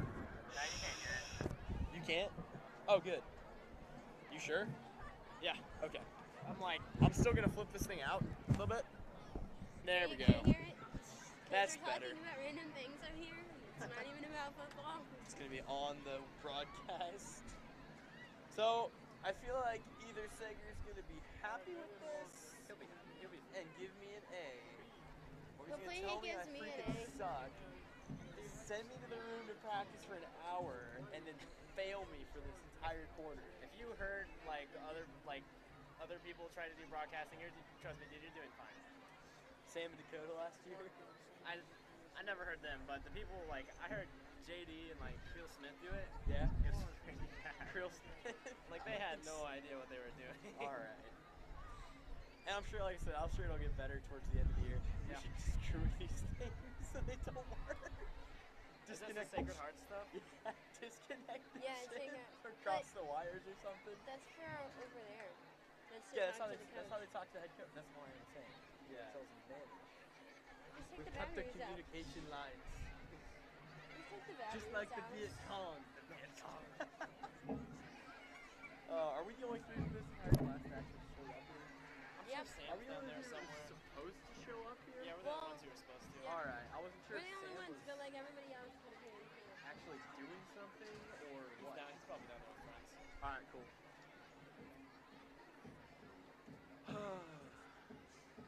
Wait, who is? At one point, I completely zoned. Really? I spaced. I was watching the kids on the other side throwing the football around, and all of a sudden they snapped the ball and Sacred Heart did, and I was like, and the snap is off, and I was like, I had a hard time finding the ball. it's not that. Yes, it difficult. was. It's like flying in the air. I'm like, okay, following the ball. We need to get See the somebody. ball. We need to get somebody who can know where the ball's at. She's not doing bad. We should just dictator her. Have you seen that movie? No, I haven't. He always hugs people and he's like while he's hugging them and they take him away to be executed. But you find out later that he didn't actually ever execute. There will be bags of fried chicken available for a free will donation following the game outside the East doors. Thank you for everyone who supported to the Knights Tailgate Supper, sponsored by the SES Education Foundation. I just ran out of It's like time. introduction. Yeah, pretty much. I feel like it'd be sweet if we could get 4 cameras synced up and do different angles. Cause we have an end zone cam, we could have one on either side of the field, and then we could just jam them all together. See, then I'd actually be doing something. I'd be like, What are you doing right now? Are you just going Just staring at it. I don't even have to push anything. Are you Literally, serious? I'm just here to start the stream. you don't even have any buttons to push? No commercials ready, nothing. I just click the stream Nice. and But sit there. sooner or later we will have a commercial. Yeah. Are we gonna ever have more than 6 people watching this thing? Maybe. Or no? Probably Maybe. not. Did you have any more Just last go year? home and be like, yeah, Hey, you can climb that thing. all the way up there. I Oh my would God, dude. probably pass out Like, just halfway looking- to the top. And, oh God, I don't do Looking heights. up there just kind of makes my knees. I don't shake. do heights. I can't do heights. I haven't heard anything yet. I think we're doing well. I mean, Mr. Couchman, like I say, sitting in the stands over in Smoky Valley, Oh yeah. watching our game. That's cool. That's pretty cool. Yay, When I'm so not- we're when doing I'm a not- great job. He had said, when I came up here, he said it was a little fuzzy. Well, we had the camera on manual focus. Once we went to auto, he said it got real good. Cool. Okay. Yeah. I'm having a hard time finding the said focus is off again. Might be panning a bit tight. Okay. I haven't done anything. Okay. Panning means you might be zooming a little bit. I didn't zoom at all. I All haven't right. touched it. But you can bring it back out if you think we're not seeing enough. We want to see more. So is it just getting the field right now? Yeah, you're fine now. But what I'm saying is, he I says didn't do very much. might be your camera operator isn't following action. Only gets about half the field in view. All right. Okay. So you got to be following the, like if they're running, you've got to follow the ball carrier. I've been Okay. trying. All right. And you got to watch it. The problem, what happens is, if you watch here and you can't do it. You got to watch the game right here. That's the only place you can watch it at. And otherwise, because there's times that when I do this and I'll be watching, somebody's running and I'll be going down like this, and I almost made you. Oh crap! And then you got to go like that. So you got to watch the game here and kind of see what we got going on. It's really hard to see the ball on there. It's a little brown dot. I'm like, where's the ball? Well, kind of watch that. And Mike, pretty much disowned. Michael and Tyler, the next thing we want to do is we've got to get it to where Michael or Sam can talk to you guys. Okay. Which, whether that's a headset or whatever, we'll get it covered. Yeah. Just something so we know that if it's fuzzy or anything Right. like that. And then Mike, you would be able to see whether it's kind of fuzzy down there too. I feel like we're going to find a lot of really, really obvious mistakes in my commentary. Absolutely. And that's what you'll do. You'll listen to it. Yeah. Should I be videotaping right now? What's that? Should I be? Over there?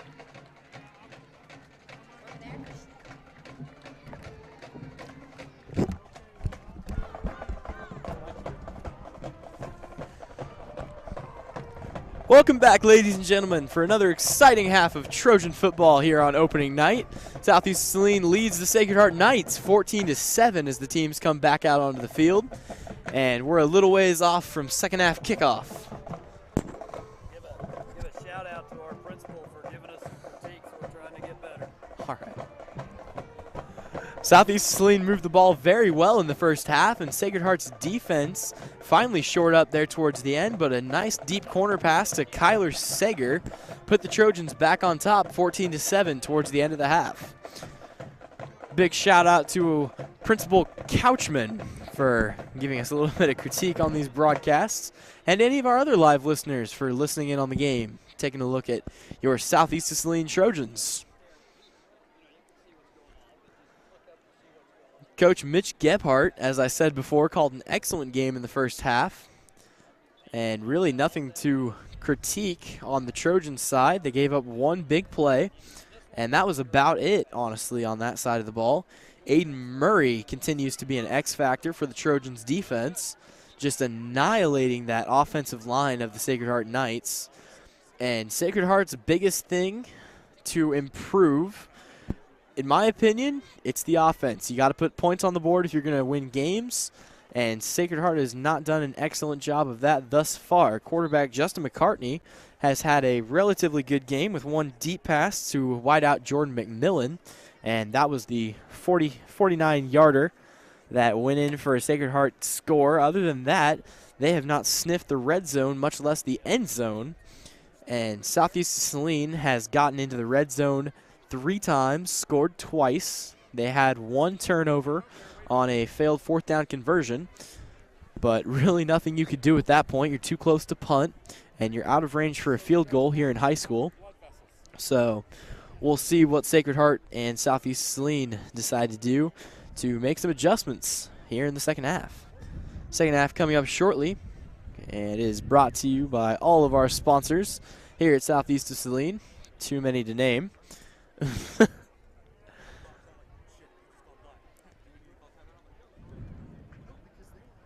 As I said earlier in this broadcast, Southeast Saline's experience is really beginning to pay off as a whole slew of juniors and seniors on that starting roster, as opposed to a few years ago where we had only 6 seniors. On the flip side, Sacred Heart has really stepped up there. They lost only 2 seniors from last season, but they do not look like the same team. Abel Alvarez and Cedric Salas in that running back committee for the Sacred Heart Knights have done a relatively good job of pushing the ball, but as I said before, Southeast's line, both offense and defensive, has just been almost impenetrable. The run game has gone nowhere for the Knights. The pass game has been their biggest weapon. Look for them to capitalize on that here in the second half. On the flip side, Southeast of Saline has done a relatively good job of both running and passing the ball, but look for Mitch Gephardt to make a few little tweaks to the offense and see if they can pick up more yards on the option plays and on the belly plays. Some of the decision making there has been little lacking, but it's definitely been a good game. Senior quarterback Cody Schlesner for the Trojans has done an excellent job today on both running and passing plays. Also like to remind you, this is 3A, so most of these guys are in fact playing both sides of the ball for both teams. And Southeast Saline has not seemed fazed by that at all thus far. And time has expired here in halftime, and we are set to get underway here in the second half.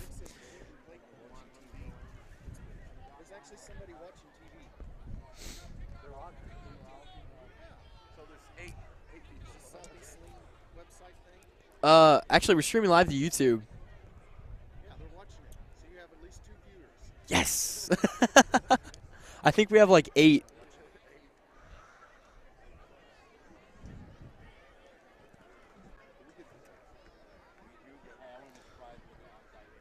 Alrighty, Southeast of Saline getting set to kick off to the Sacred Heart Knights and get the second half underway. Kicker Kyler Sager will send it deep and teeing it up now. Knights have the same setup, 2 returners. You got Justin McCartney and Jordan McMillan, quarterback and wide receiver, in the deep back at about the 10-yard line to receive this kick. And here we go. Kyler Sager getting ready to send it deep. And we are underway, ladies and gentlemen, for a second half of Southeast of Saline football. McMillan on the return, and he's going to run it. He's got room up the middle. He breaks 2 tackles, and he's going to be brought down at about the 40. Another great return for Jordan McMillan out there. And getting it from the 10 to the 40, a 30-yard return. Look at that math right there. McMillan has done a great job so far of returning. His first 2 were not the greatest. But since then, every return he's had on both punt and kick have been relatively successful. Sacred Heart Knights will be lining up on offense, and we'll see if they make any adjustments here. They're going to line up in the I formation, 2 wideouts left side. Trojans have the same defensive set. They've got not McMillan. It's a handoff to Abel Alvarez. Alvarez stiffs arms a guy on the outside and keeps on going and is finally brought down at the Southeast of Saline 39-yard line. An excellent run for Alvarez and a little bit of breakdown in communication there on the Trojans' defensive side. Alvarez took that out of the eye and ran it straight up for a gain of 20, and that is huge. As I said, Sacred Heart had not had a lot of success running the ball in the first half. We'll see if that improves now as Alvarez has himself a nice little gain, and the Sacred Heart is in pretty good scoring position. The Sacred Heart lines up in the same set. Halfback, fullback out of the eye. And here it is, the handoff to the deep to the fullback. And he's going to be down. Cedric Salas on the carry.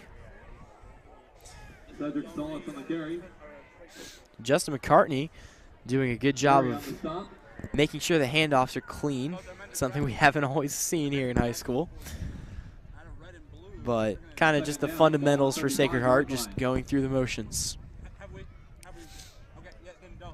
Sacred Heart in the same set, 2 wide, left and right. They're still in the eye, no tight end. Here's the snap. It's going to be a handoff right up the middle, and it's going nowhere as Aiden Murray and 3 other Trojans clog the hole, and that's going to go for a gain of maybe 1. Carlos Henry on the stop, no gain on the play. 3rd down and 6, ball on the 35-yard line. Southeast of Saline had a pretty good defensive first half, giving up only 1 touchdown on the deep gainer to McMillan. And McCartney and company set up shop once again at the 35-yard line, 3rd and 6 for the Knights. This is going to be an important conversion, so close to points. It's the handoff up the middle to Salas, and he's going nowhere. Maybe a first down. No, it does not look like they have. They do not have the distance for the first down.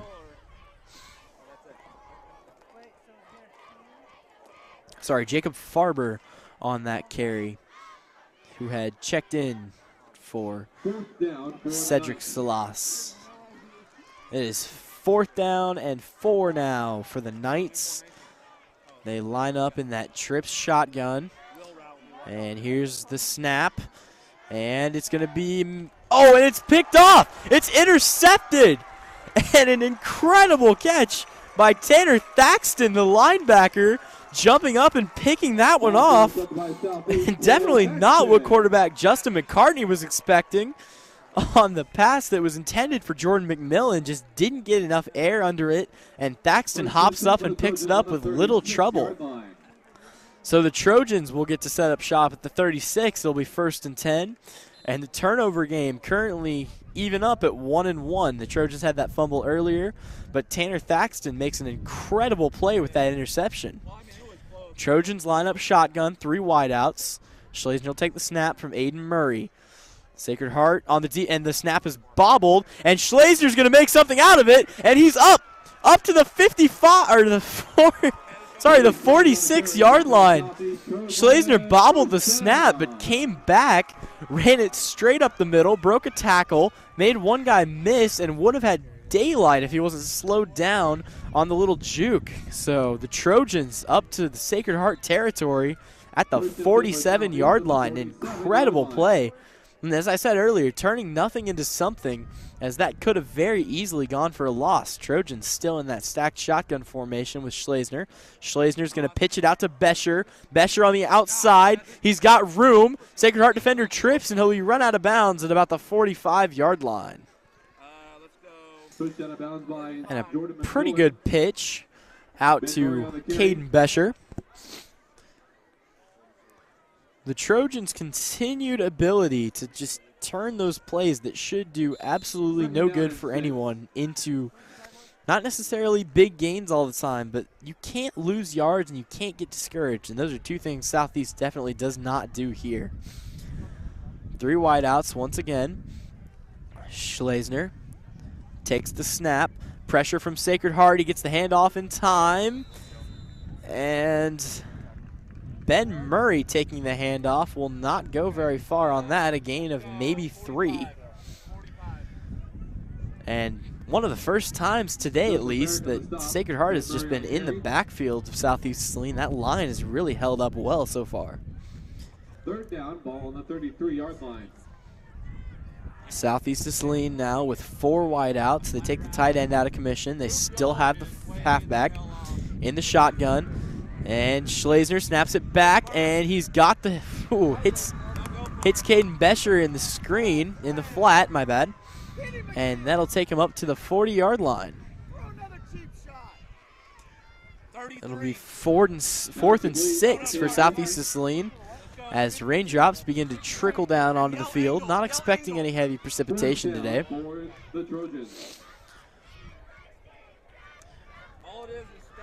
As I said before, it was a beautiful night for football.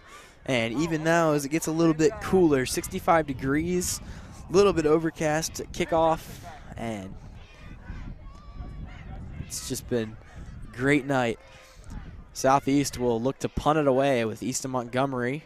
And it's going to be a direct snap, and there are flags down on the field. Looks like maybe someone went early encroachment. I'm not really quite sure. The refs are deliberating.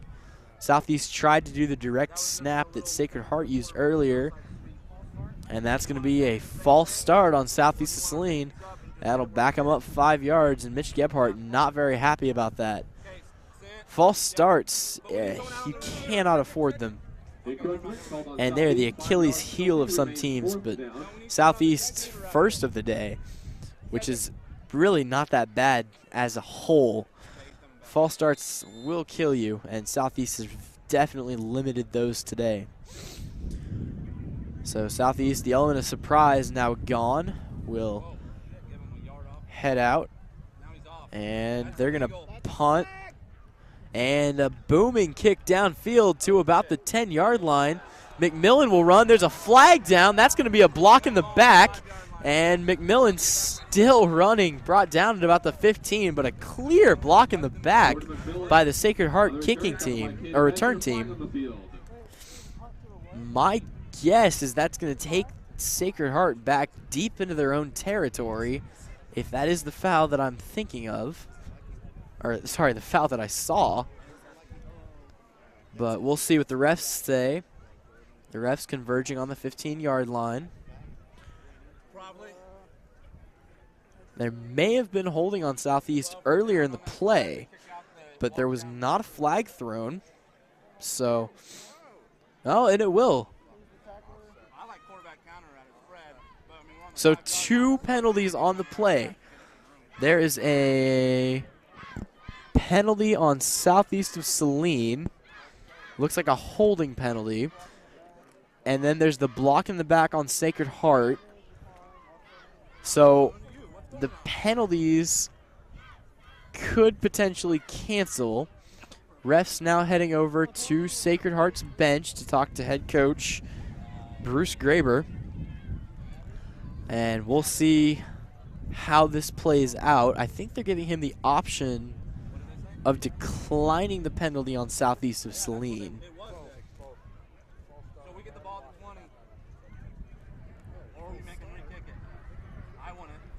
The 2 options right now would be for Southeast of Saline to set up defense. You would have Sacred Heart at the 20-yard line, 1st and 10, or the Trojans can be sent back to re-kick the ball. So we'll see what it is they're going to call. It was a false start on the Trojans. The wind now picking up and a little bit more precipitation coming in. Nothing serious and definitely nothing of concern right now as far as the rain goes. Emily Francis, Haley Hart, Laura Hiphill, Trevor Carver, Anthony Knight. So the deliberation appears to be almost complete. As the refs head back out, we'll see what the call on the field is. The manager is Morgan Thompson. They're coached by Rosetta Wiles. So it appears the penalty, the holding penalty on Southeast of Saline is declined. So they'll call no penalty there. And it's going to be Sacred Heart ball.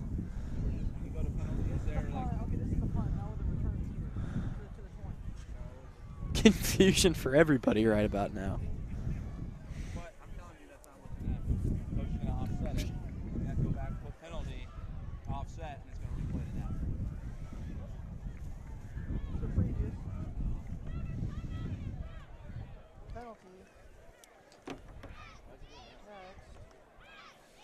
And now Sacred Heart's team coming off the field. Southeast was already over getting a quick water break. So a little pandemonium among the refs. I would still tend to say that it's a better performance than we saw from the NFL replacement refs early in last year's NFL season. Although maybe these are the NFL replacement refs. I'm really not quite sure where they found those guys. Southeast of Saline will come out on the field, and it looks like it's going to be... I cannot tell. Okay, so encroachment is called on Southeast officially. So they're going to replay 4th down from the 45-yard line. So Southeast will re-punt. Sorry for all the confusion, folks. Just a little bit of madness there. Southeast is going to re-punt. And Easton Montgomery will kick it away again. Low snap. It's bobbled. Montgomery loses it. And it's going to be kicked downfield. McMillan calls for the fair catch at the 10. Oh, what are you doing? And a flag down on the field Yes, he did. at the spot of the ball. So refs deliberating again, and we're kind of wondering when this entire episode is going to be over. First, Southeast of Saline had a false start that brought the ball back on the fake punt. They had a direct snap play. Then the Trojans punted it down to about the 10, and Jordan McMillan was taken down. But there were offsetting penalties on the field, so they took the Trojans back another 5 yards. Now a third flag on the field, and this is going to be called on Sacred Heart. They are going to be backed up deep into their own territory to about the 6-yard line, their own 6-yard line, and we'll see what Coach Bruce Graber wants to do from here. Southeast has done exceptionally well so far on defense, giving up only 1 touchdown thus far. Trojans lining up now, and it looks like the Knights are in the I formation once again. It's going to be a handoff to Alvarez up the middle for... Oh, and Alvarez breaks a tackle. He gets outside, and Alvarez just refusing to go down. Ran that play initially up the middle and just kept getting knocked around. Goes outside and picks up about 5. So a good run by Alvarez. Going to be about 2nd and 5 now for the Knights. 2nd and 6. And that'll bring the ball up to the 10.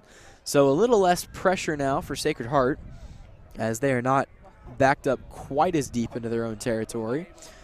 Back into the I formation. It'll be McMillan, takes the snap, and he's going to bobble it and fumble it, and the Trojans bring him down. That's going to be a safety. No. Yes? They're arguing about the spot of the ball. McMillan pulled it and fumbled it. Montgomery came up. He got it, ran back for a loss of 9. So that's going to set up Sacred Heart at their own 1-yard line. 3rd and 16 now. And Easton Montgomery doing a good job of pursuing the ball. Really thought that McMillan was going to drop that. McCartney. McCartney was going to drop that. But he held strong. McCartney takes the snap, and they just... And there's a fumble on the snap to McCartney. Southeast of Saline will take over at the 1-yard line. So a little bit of miscommunication between the center and Justin McCartney as McCartney dropped the ball. Southeast linemen in from all over the place, and they will take over at the 1-yard line. This is a scoring opportunity Southeast should be able to capitalize on. Nothing's ever guaranteed in the game of football, but with 1 yard to go, Southeast should really have no trouble getting this in. They're going to pull back Ben Murray, set up in the I formation. Murray in as a fullback. They've got 1 wideout. Here's the snap. It's a pitch to Murray. Murray up the right side, and he waltzes into the end zone. Nobody really trying to tackle him. Southeast of Saline will score once again, and scores now 20-7. And Sacred Heart looked a little confused on that play. It was a sweep to the right, or it wasn't a sweep, it was a pitch to the right side, sorry. You had 2 people who looked... 2 Sacred Heart Knights who looked in position to tackle, but neither one of them could really do anything. And Ben Murray gets his 2nd TD of the game. And here's the snap. The kick is up. It's contested, but it is good. And the Trojans have taken a 21-7 lead, making this a 2-possession ball game. That is going to be very helpful to Southeast Saline as they will kick it away to Sacred Heart with about 5 minutes and 30 seconds to play here in the third quarter. So just to recap, Southeast Saline had a little bit of confusion on a few punt plays. They got Sacred Heart backed up, then on a little fumble, or a little bobble I should say, by Justin McCartney, the quarterback. Southeast knocked them back to the 1-yard line. A fumble from the center, and Southeast jumped on that for a turnover, giving Southeast 2 turnovers and Sacred Heart 1. Put them at about the 2. And finally, that pitch to Ben Murray sent into the end zone. Finished the drive up. Southeast Saline up 21-7. And turnovers, if you can win the turnover game, you have so much of a better chance of winning the game as a whole. Because when you give up possessions, you're literally throwing opportunities out the window.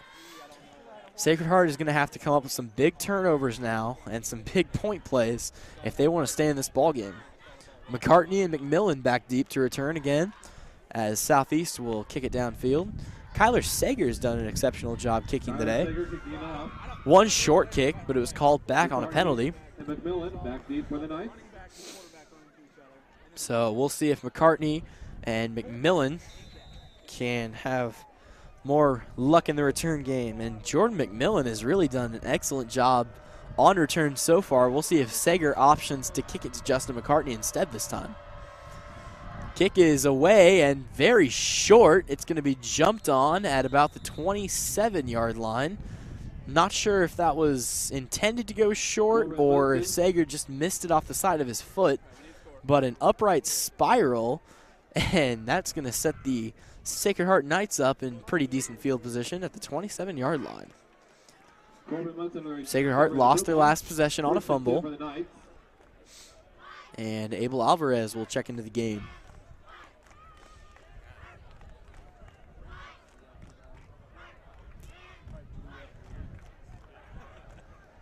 Sacred Heart comes out now. 2 wideouts, 1 tight end. They've got that little trip shotgun, or wildcat, I'm sorry. And McCartney goes back, and McCartney is going to be brought down in the backfield at about the 19-yard line. And a great play there by Aiden Murray getting into the backfield and just pulverizing that. Thinking he was going to throw. It looked like Montgomery jumped up to try to bat the ball down, but McCartney did not. That's going to be a loss of 7. It'll be 2nd down and 17 yards to go for this Knights. Southeast lining up on the ball in the same formation. Sacred Heart will change back to the I. And now in shotgun. It's a pass, and it's almost swatted down by Aiden Murray, and Murray penetrating there and almost getting a hand on the ball. Didn't quite, and the pass is incomplete, intended for Jordan McMillan.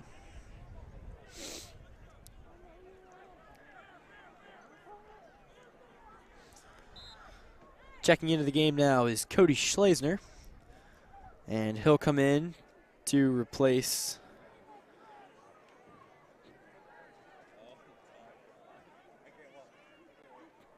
Cole Leister. Sorry. Sacred Heart in the shotgun. They've got, oh, and a no. Almost intercepted as Justin McCartney threw it down, and 3 Trojans right there, but he overthrew all 3 of them. Pressure defense has been another key for Southeast defense, as Aiden Murray, Lucas Doctor, and Ryan Rodriguez have done an excellent job penetrating that offensive line and pressuring the quarterback today. Southeast pressuring the punt, and it's almost straight up in the air. The punt to about the 47, 48-yard line. So a rough punt by Sacred Heart. Southeast will take over at the 48. First and 10 for Southeast on the Knights' 49-yard line. Southeast now has an opportunity to make this a 3-possession game here in the third quarter.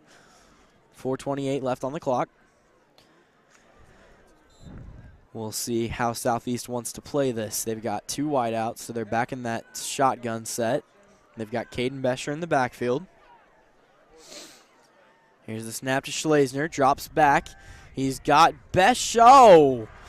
And a tough hit on Jackson Montgomery out there. So they tried to hit Jackson on that route that's worked really well for Caden Bescher when they have him in that formation. But incomplete pass and well guarded by Sacred Heart. Their pass defense has really been shored up this possession.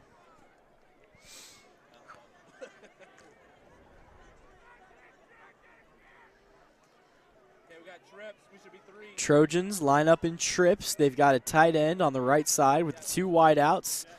And it's Jet. The handoff goes outside. Oh, and another broken tackle. And Jess Cohen on that jet sweep running to the left side is brought down for a short gain. But Sacred Heart struggling to tackle again. So it'll be 3rd and 9 for the Trojans now, as they have not advanced that far from where they started this drive.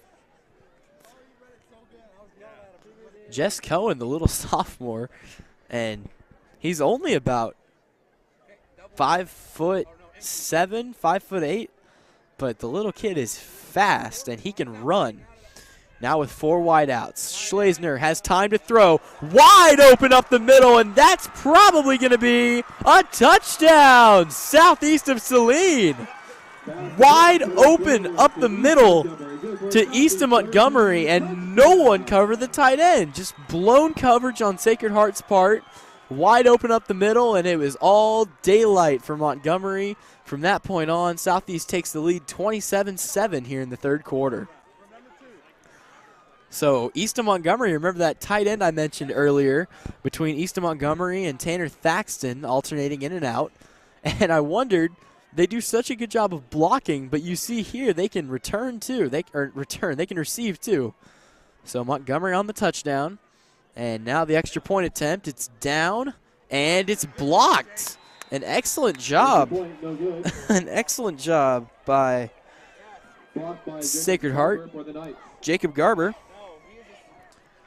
And just a good job of getting back there and blocking and avoiding this from becoming even deeper hole than they've already dug themselves. That route to Montgomery, though, he came straight up. There really wasn't that much of a confusion on Sacred Heart's part.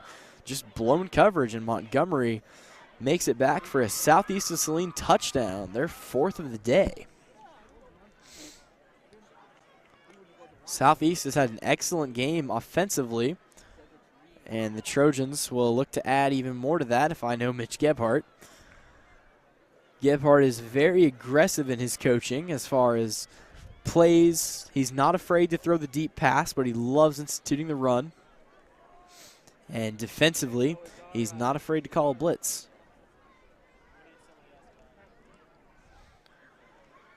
Southeast will kick it away again here in the 3rd quarter. We still have 3:35 to play. And Sacred Heart is going to need a little bit of a comeback now as they are down 3 possessions. It's definitely not impossible, but they would need to find the chink in the Trojan armor at this point, and I'm really not seeing it. The pass game has been shut down relatively well. The run game has gone nowhere other than a few big breaks. Southeast of Saline really just doing an excellent job on both sides of the ball. The Trojans now set to kick it away. McCartney and McMillan back to return again. We'll see if Sager wants to go to McCartney. As I said, McMillan's had good success, and it's a shorter kick. It's going to be Oh, no. It's going to be McCartney on the return. There was a little confusion as to who was picking it up, and McCartney is up to about the 18-yard line. So the kick going right between Jordan McMillan and Justin McCartney, and I think there was a little bit of confusion as to who was going to pick it up.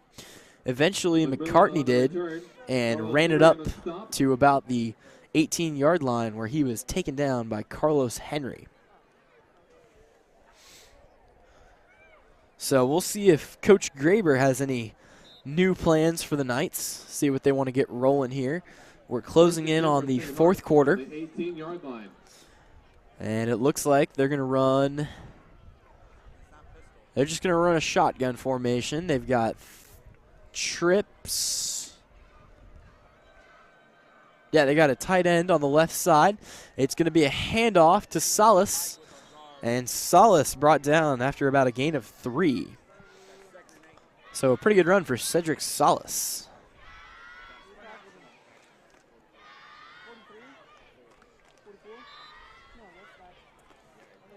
Southeast of Saline has just continued to have that wall up front today, as the Trojans have really not let that much through. So now it'll be 2nd and 7 for the Knights. Knights are all ready to go in that little shotgun formation now, and it's going to be an option outside, and that's going nowhere. 3 Trojans in the backfield, and it looked like he was brought down by Aiden Murray again. And Aiden Murray, I'm telling you, coming from that nose guard position and getting tackles outside, taking down receivers, taking down option plays. He is seeing where the ball is going, and he is getting there in a hurry. For such a big man who can lift so much, he is quick on his feet. Sacred Heart will take their first time out of the half.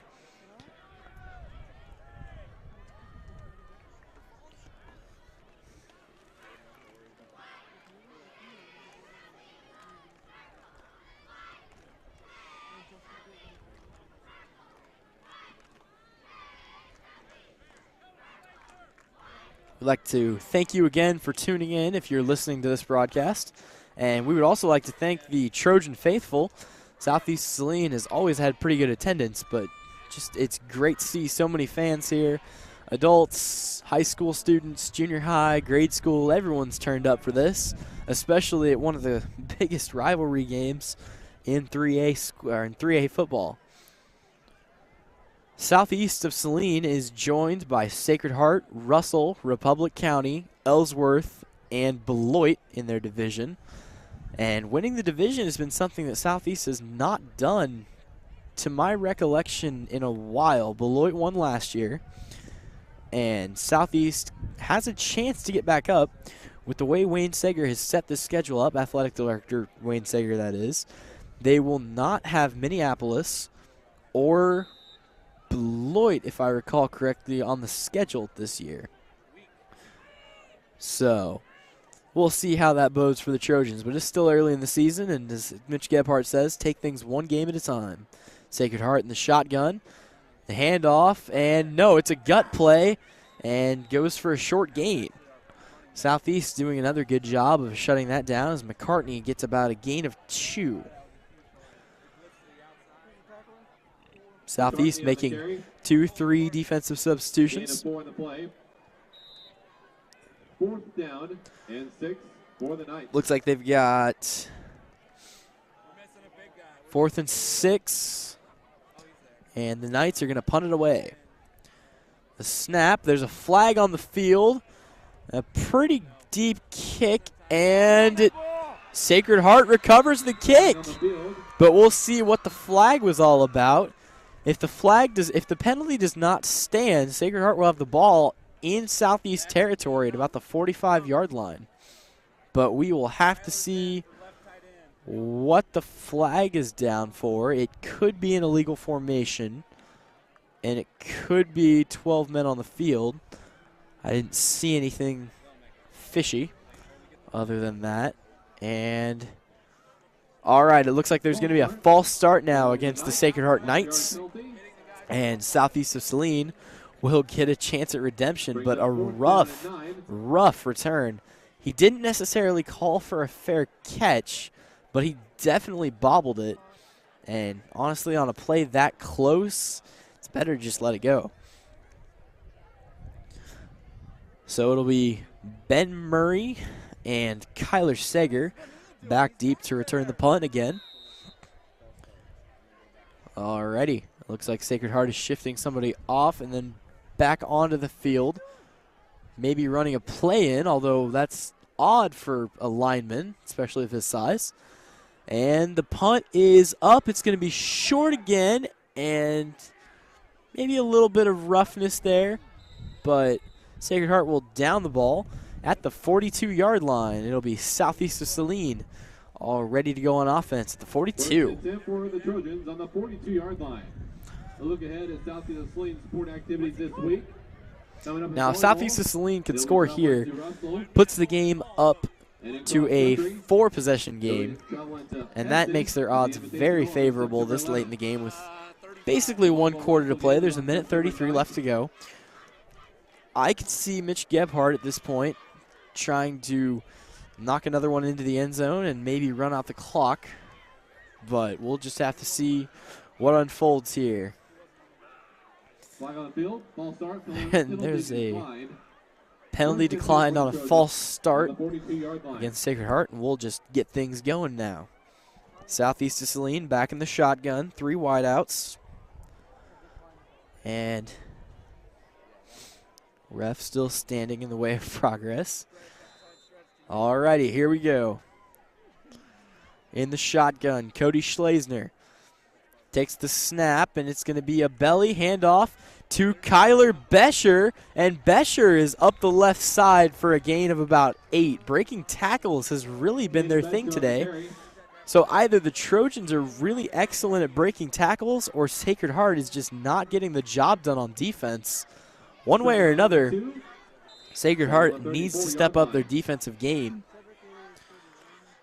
And if you can, like I said, if you can institute that run game and just keep pounding it down someone's throat, you're not going to have any trouble winning a game. Not only are you running the clock down, but you score that way as well. And now Schlesner will hand it off again to Bescher on the outside. Bescher's got room, shucks a tackler, and he's down to about the 19-yard line. Another great run to the right side by Caden Bescher, and they're running weak side, strong side, every side.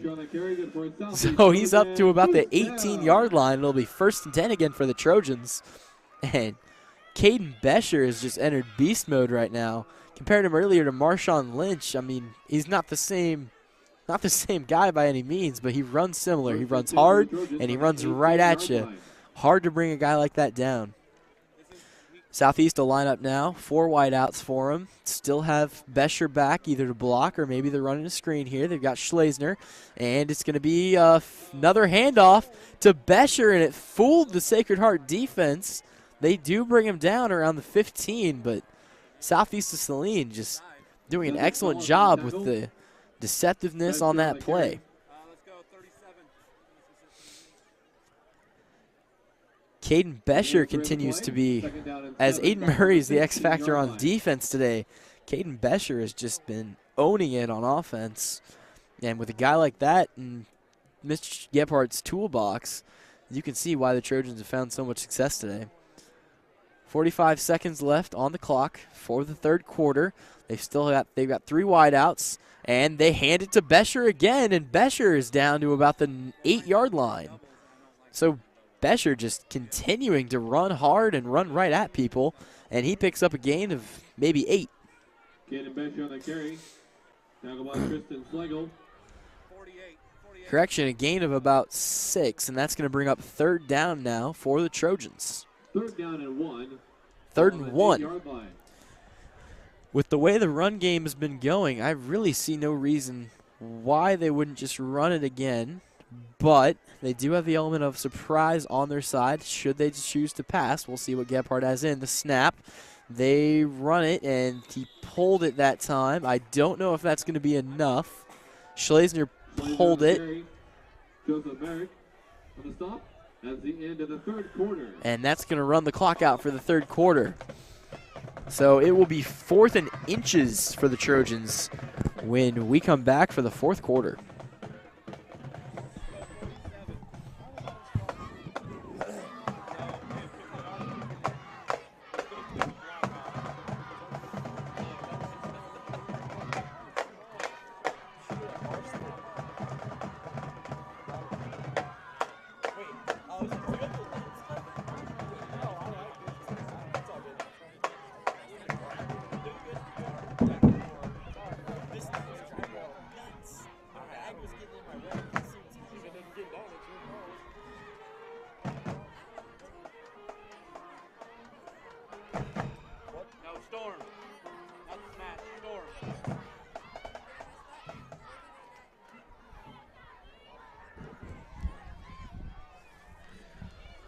Welcome back, ladies and gentlemen, for the fourth quarter of your opening day game.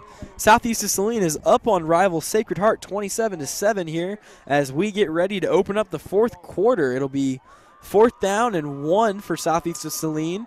They are in the red zone. Caden Bescher has just been hammering the Knights on offense. Bescher just running it up the middle, inside, outside, everywhere. So, Southeast of Saline will set up now for 4th and 1. Pardon, 4th and 3. That last play backed them up a little bit. Ball's on the 10.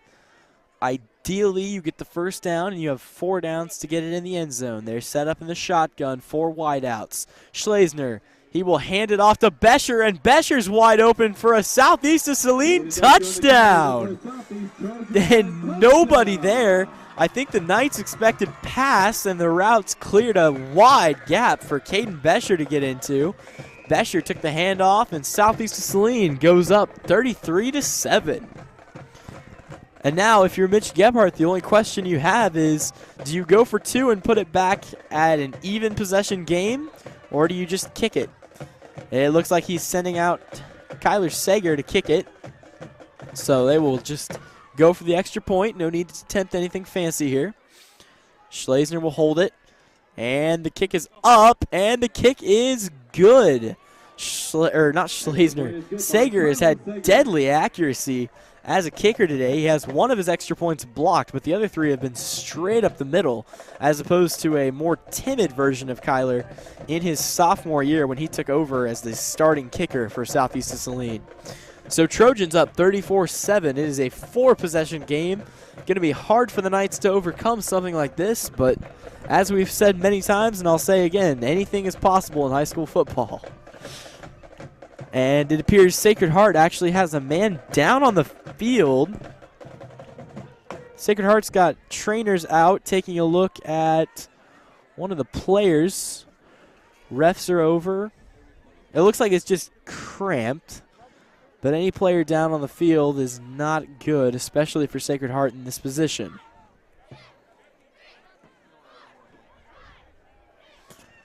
So players will all take a knee.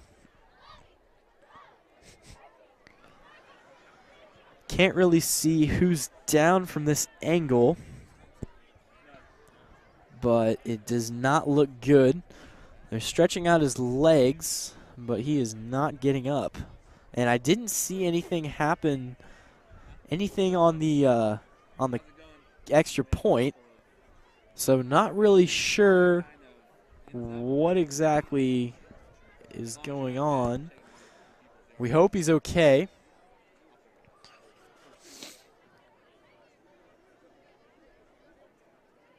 I am not entirely sure if they're going to have to send out medical staff to cart him off the field. And it appears that they are helping him up, and he's going to walk off the field under his own power. So good news for Sacred Heart. And that is going to be very helpful. He's stopping about halfway there, but it is always good to see him walk off the field under his own power.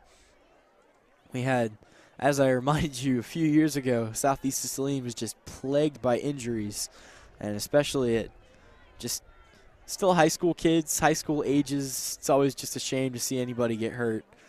So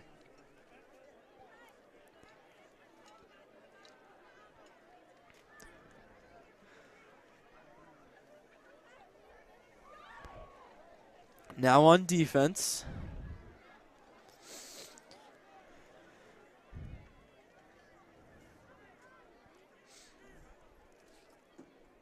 And after the touchdown, Southeast will kick it away to Sacred Heart. And as always, McMillan and McCartney in the backfield to return the kick. Kyler Sager gets set to kick it downfield. 34-7, Trojans lead here in the fourth quarter. Still early, 11:56 to play. And we'll see how dominant the Trojans defense can continue to be through the rest of this game. And Southeast is off, and the kick is underway. Down the field, a long kick. That's going to go to about the 10, and it'll be returned by McCartney. McCartney up to about the 32-yard line. So a relatively solid return for Justin McCartney. Justin McCartney on the return. Tackled by Hunter Adams. Apparently, they can both return the ball, as Jordan McMillan has had extreme success with those kick returns today. McCartney, that was his first, and he takes it all the way back up to the 30-yard line, or the 32-yard line. Sacred Heart really needs to start piling on the points if they're going to have a chance to compete and stay in this game. But Sacred Heart, or Southeast Saline, has really taken them out of their comfort zone, making them try different things, and those different things have not always worked for the Knights today. So Sacred Heart will set up in the shotgun. They hand it off, and Salazar going nowhere on the run. Or sorry, Salas, not Salazar. Aiden Murray, Tanner Thaxton on the stop. A good tackle by Thaxton, his first year starting varsity. Tanner Thaxton, an interesting story today, has one interception, and he has been exceptional blocking at tight end, but playing both sides of the ball as both a tight end and a linebacker. And for someone of his size, that interception's got to feel good. He's got some hops to get that. The snap now to Sacred Heart, and that is going to be almost intercepted. The pass was high, and it almost went straight into the hands of Tanner Thaxton again. That would have been his second interception on the day. Just an exceptional piece of defending by Tanner Thaxton. He almost had that. Jumped up and just couldn't quite come down with it at the end. Excuse me, that was Cole Leister on the coverage, not Tanner Thaxton. Apologize. And Leister, another first time really getting any varsity action here. Now it's another pass play and knocked down. An excellent tackle by Southeast of Saline, but the player is down. That was a hard hit delivered by Leister. Leister came flying up on what would have been a screen pass, and now not getting up is Cedric Salas.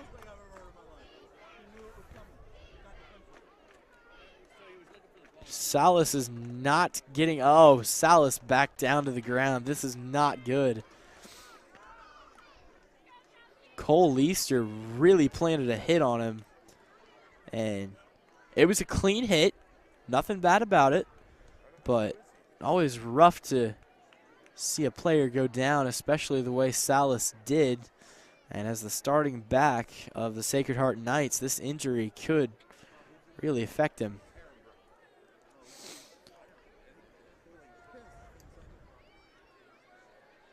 Leister almost had the interception just a little while ago and made that hit, but Salas is still not getting up.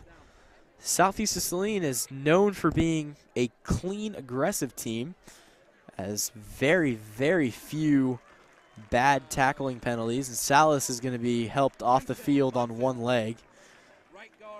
Southeast of Saline known for their aggressive play, as I said, and that can be good as long as you don't make it dirty, and Southeast has done a very good job of keeping it clean. Just a good hit by Leister, and hopefully Salas is okay. So Sacred Heart will punt it away now on fourth down. They go 3 and out for the 6th time today. And here's the punt downfield. It's short again, and really nothing to do with it. It's going to roll to about the 28-yard line. Sacred Heart will down it, and Southeast of Saline will put the offense back out on the field now with about 10 minutes left to go in the game. Southeast has continued to be exceptional on offense, especially here in the second half.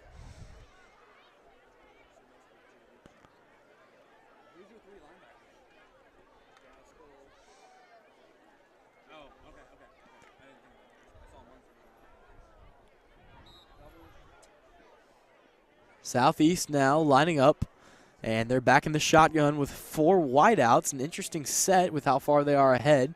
But maybe Gebhardt wants some security.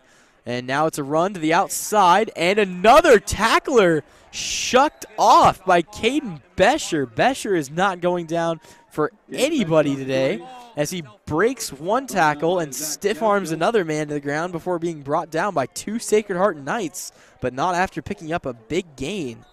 That's going to go for about 8 yards. Jess Cohen checks into the game as a wideout now. Southeast going with that 4-wide set, still in shotgun. And they're going to shift Caden Bescher to the left side. Here's the snap. Schlesner takes it. And it's going to be a fake handoff, and Schlesner will go up the middle for a pickup of about 2. So it's going to be about 3rd and 1 now for the Trojans. On the stop. Starting to get a little cooler here tonight. 3rd and 1 for the Trojans. Southeast continuing to do a good job of pressing the ball at the field and using the run game to do it. Bescher checking out now, and Ben Murray checking in.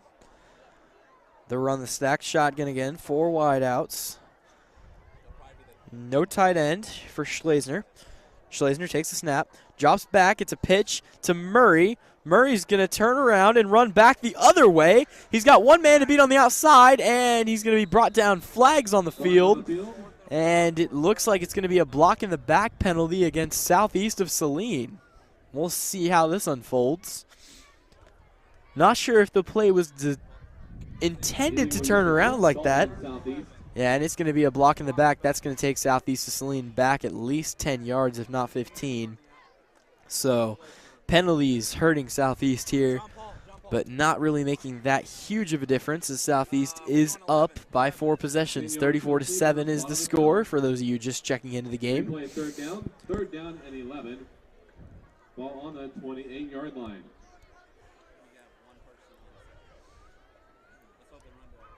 And Jess Cohen checks out. Caden Bescher's had his breather. He's back into the game. So 3rd and 11 now as all of Southeast's progress kind of hampered by that penalty. We'll see if they come back. Schlesner takes the snap, drops back. He's got Bescher left side. Bescher makes 1 tackler miss, makes 2 more tacklers miss, and comes up the right side. He's got a whole crew of Knights to take him down, and he does not go down until he hits the 40-yard line. An excellent run by Caden Bescher, just refusing to go down, dodging tacklers, going over tacklers, breaking tackles left and right, and finally brought down by 6 or 7 Sacred Heart Knights, pushed out of bounds at the Sacred Heart 43. An excellent run by Bescher, and just power running right there. And Caden Bescher has proved he can do it all. The man can put on juke moves, spin moves, flip moves, moves I've never seen on Madden, much less in an actual game. Schlesner will hand it off again to Bescher up the middle, and he goes up for a gain of what looks like about 5 or 6 yards. It'll put him at the 39-yard line. And if Southeast runs the ball like this all season, I could see them making a state run. Let's not get too hasty with that, but when you institute the running game and you have dominance there, that is when good things happen for football teams. Number 11, Cody Berry checking into the game now. Southeast will run out of the same shotgun format they've been using this entire time, and it'll be Schlesner. Takes the snap, and it's a handoff to Bescher. Bescher's outside. Bescher's got room. He's got 1 man to beat, and he breaks the tackle. No one can bring Caden Bescher down, and he is in the end zone, but there is a flag down at the 50-yard line. Bescher, regardless of the flag, an incredible piece of running for the Trojans, but we'll see what the penalty was for. And it will be against Southeast. Either way, Bescher, he had a guy on his back, and the guy still could not bring him down. Sacred Heart not doing a good job of tackling, and we'll see what the penalty was.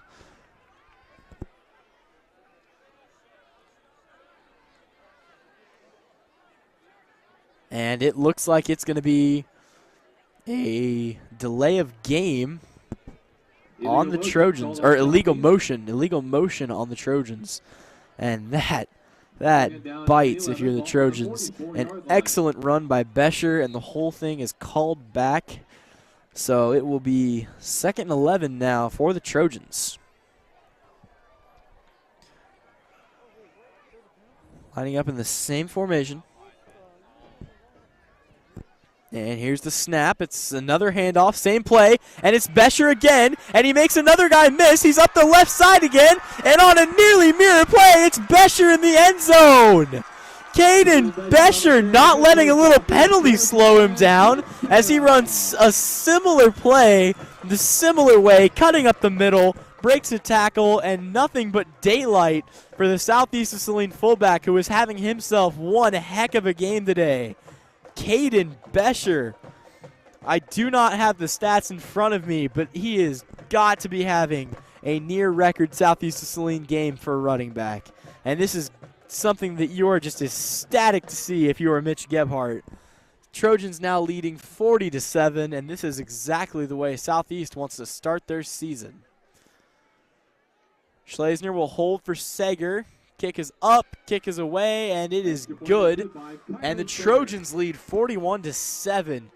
Just an excellent piece of running by Caden Bescher, and oh my, dominant performance from him, dominant performance from the offense, and the defense has been right behind him the whole game.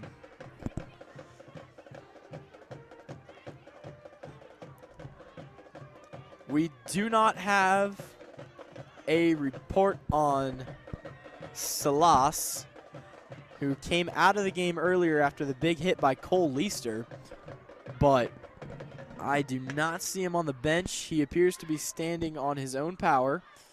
Not quite sure what the injury is, but it does not look like it will be season ending for the senior. We need another returner. Well, I don't want McCartney returned.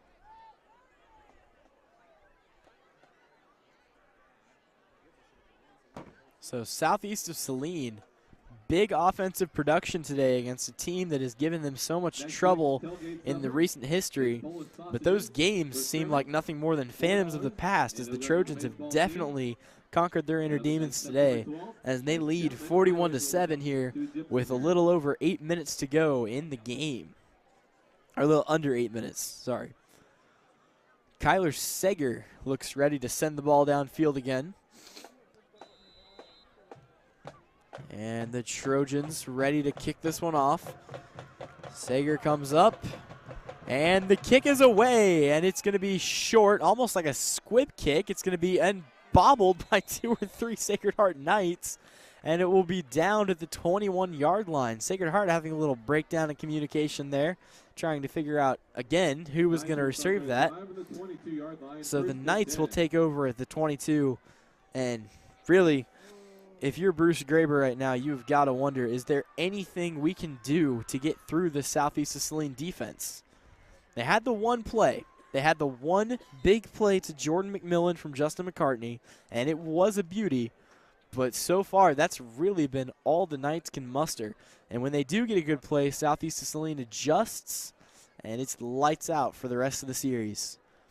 Sacred Heart takes the snap out of the eye. They're going to hand it off to Abel Alvarez, and Alvarez up for a short gain, maybe 2 yards. Abel Alvarez on the carry.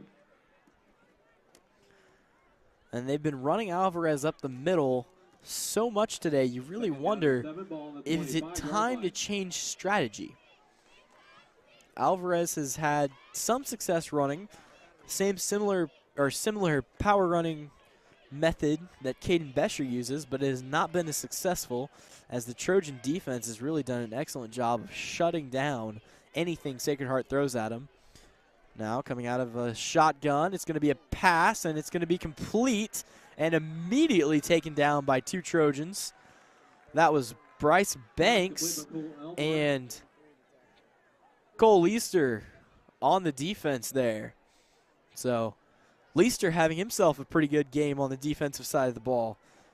2 or 3 tackles and almost an interception. He's been there on everything and has yet to be burnt. Then again, none of the Trojans have really been burnt. There was an excellent play, as I said earlier, to McMillan, but he ran straight through. Here's the snap, and they're going to hand it off and breaks a few tackles. And that's a pretty good gain for Salas, who was back in the game after the little injury scare. So Cedric Salas is back up and raring to go. Brought down by Brandon Hogue for Southeast. Hogue on the tackle. For the Knights on the 38-yard line. But that'll be a first down for Sacred Heart as they begin moving the ball down the field. 6:23 to play. Sacred Heart back in the eye. Southeast doesn't appear to be making any adjustments. And here's another handoff up the middle. Alvarez nowhere to go as he picks up maybe 2 yards. The middle run game really has not been working for the Knights tonight, as the Trojans, Aiden Murray and company, have just been filling the holes and nothing really opening up for them there. You almost wonder why they're not using the pass a little more.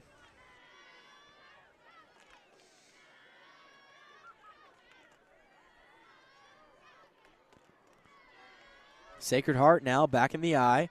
Trojans showing maybe a little bit of blitz, and Alvarez with a good adjustment there. And he'll pick up about 3 or 4 yards on hard-fought yardage, I might add. Nothing special, but yards are yards. Sorry, that was Salas. Marcus Hamilton on the tackle. That'll be Hamilton's first tackle of the night. And Sacred Heart lining up now. They've got a man in motion. They're motioning Cedric Salas to the other side, and Southeast to Saline will call for a timeout. Timeout, Southeast. Well, we'll be back after this break.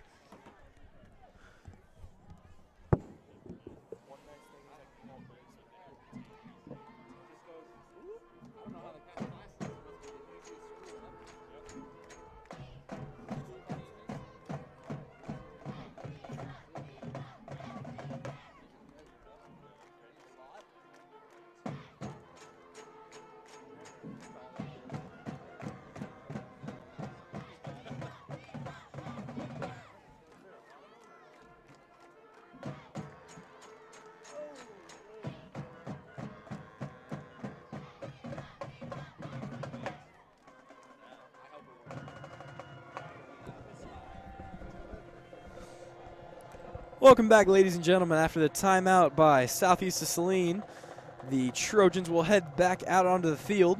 And kudos not only to Mitch Gebhardt for calling the offensive game, but also to defensive coordinator Chance Potacek, who has just had, he's been 2 steps ahead of the Knights all night, as Sacred Heart has mustered very few yards and even fewer points. They've got 7 on the board. Trojans lead 41-7. And now it'll be McCartney back in the gun. He's got a wide open receiver on the right side, and he comes up. He'll be pushed out of bounds at the 48-yard line. So getting into Southeast territory is Zach Gaskell on a wide open route. Southeast doing a good job responding, but that'll be a first down for the Knights. Coming up to the 46-yard line. Sacred Heart, on the other hand, has seemingly had holes everywhere in their defense. And now trying to figure out the formation. Come out in the trip shotgun set. It's going to be a timeout for Sacred Heart. 4:59 to play here. And another timeout taken by Sacred Heart, their second of the half. They have 1 remaining. But really at this point, 41-7, there's not much they can do. Down 5 touchdowns. Southeast Saline has absolutely piled the points on thus far. You had the deep corner route to Kyler Seger. Few rushing touchdowns for Caden Bescher. And a few other scores as well. Southeast has really done an exceptional job, not only moving the ball, but getting themselves scoring position and in the red zone, converting that into points.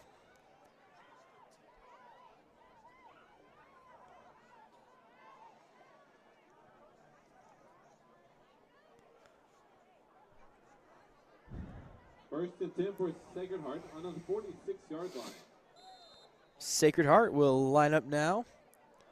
First and 10 for the Knights after that first down completion. Timeout was called. And here's the snap. It'll be Justin McCartney in the shotgun. Passes off, and he overshoots the intended receiver. Just a little too far for Cole Elmore, or for James Fletcher. So, pass game not working. Or sorry, Luke Dole on the intended. Little trouble getting anything going for the Knights. They had that big gainer a while ago for the first down, but like I said, every time Knights get a little foothold, Trojans immediately wipe it out. Their defense has been absolutely solid so far. Lining up in the I formation, here's the snap. It's going to be a handoff, and going nowhere with it is Abel Alvarez. So that'll set up 3rd and 8 for the Knights now. On the carry. Brought down by Toby Blue. Gain of 2, 3rd and 8. Ball on the 44-yard line. Munson is checked in for Alvarez.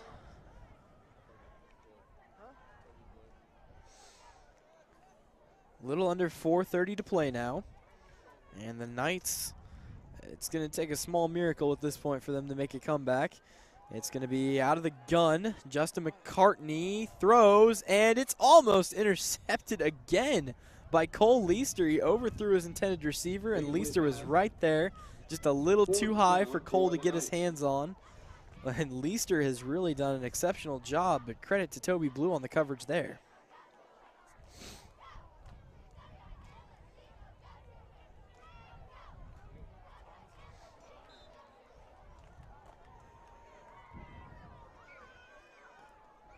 This sets up 4th and 8, and Sacred Heart is just going to punt it away, and you almost wonder if Sacred Heart is just waving the white flag at this point.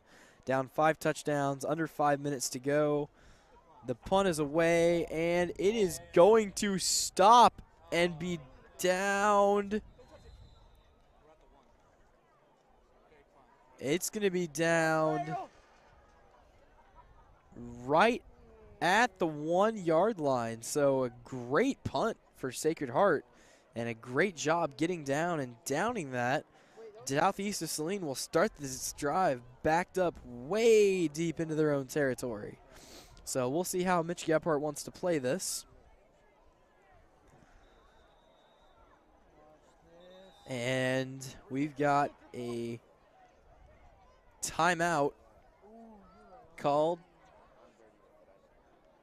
by Sacred Heart.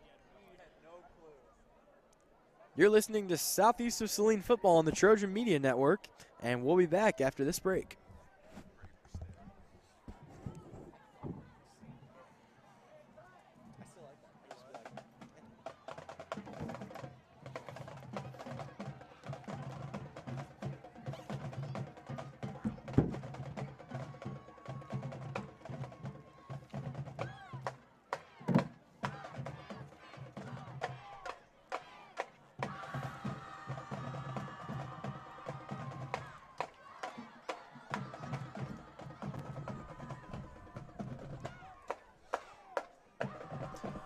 Welcome back, ladies and gentlemen, to Trojan Media Network's broadcast of the opening day action, as Southeast of Saline Trojans are up on the Sacred Heart Knights 41-7 now. Just under 4 minutes to play. And Southeast of Saline is taking over at the 1-yard line, their own 1-yard line, after that great punt from Sacred Heart. Southeast of Saline will run a play out of the I formation. And they've got, nope, now they switch just a little confusion. And the play is going to be run right out of bounds.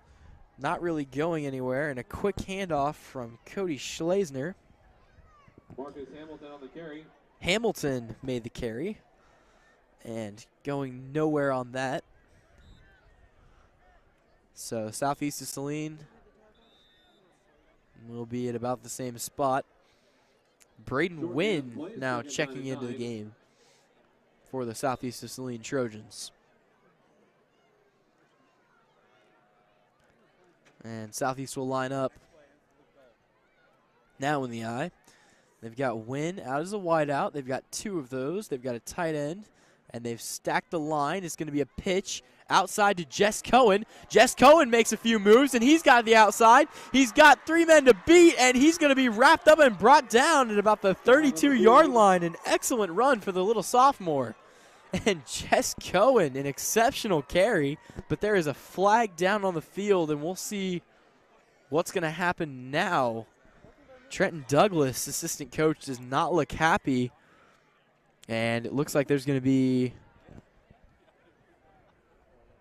a personal foul on the Trojans, and that's going to bring that carry all the way back to the 1.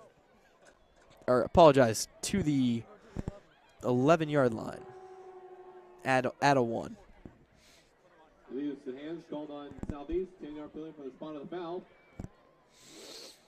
After the penalty, still good for a Trojan. First down. So Southeast does pick up the first. They'll start at the 14.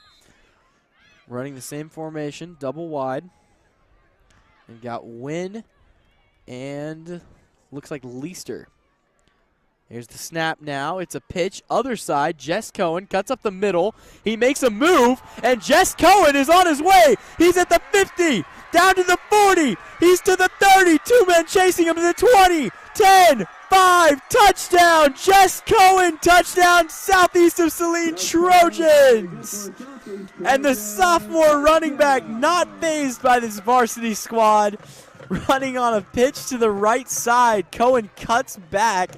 Runs it straight up and in, and Jess Cohen's first varsity touchdown. They're going crazy down here, ladies and gentlemen.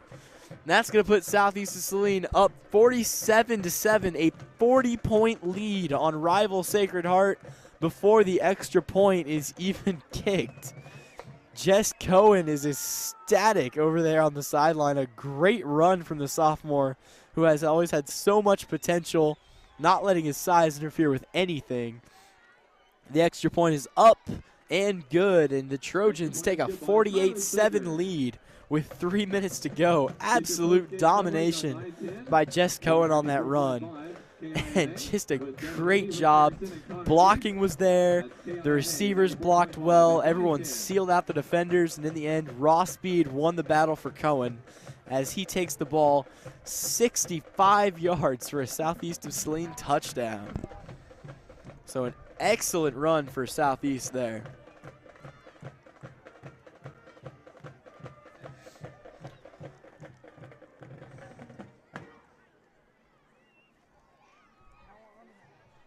That is the Trojans' 7th touchdown on the day. An excellent offensive performance and defensive as well, as they lead the Sacred Heart Knights 48-7. Sacred Heart has not been able to really get anything going since the first quarter on offense. And we will see if they are going to make any adjustments or if they've just given up hope on this game. Well, I said at the beginning of this that Sacred Heart, or that Southeast of Saline was looking for, maybe looking for a little vengeance for the last year, the last 2 years. And I'd say they've definitely got it. This has turned into a rout of the Knights. 3 minutes to play. Southeast will send it deep. An excellent start to the Trojans season, as we will go ahead and chalk this one up as a win in the books with under 3 minutes to play. And Southeast of Saline, the bench is on fire. The players are passionate. The fans are all here. It was a perfect night for some football, and it's still not over yet. Let's see what else the Trojans have in store for us. Kyler Sager to kick it away, and it's a kick downfield that'll get to about the 25, and it's going to be returned by Alvarez, who is trucked at the 32-yard line.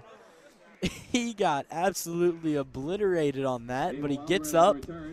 Alvarez is a tough kid, and he's always shown that in the past. He continues to show it now. But a good kick coverage for the Trojans. rivalry football is always the most fun to watch, and no one's going to come out of this game without a couple bruises. But just an excellent showing from both teams. An excellent showing from Southeast of Saline. Sacred Heart a little lacking tonight, but it's been a good game nonetheless. Southeast lining up on defense now. Under 3 minutes to play. Here's the snap and shotgun. McCartney will pass it, and a dropped pass by Freddie Leon, the sophomore. And nobody covering him, pass right in the breadbasket, and he just couldn't bring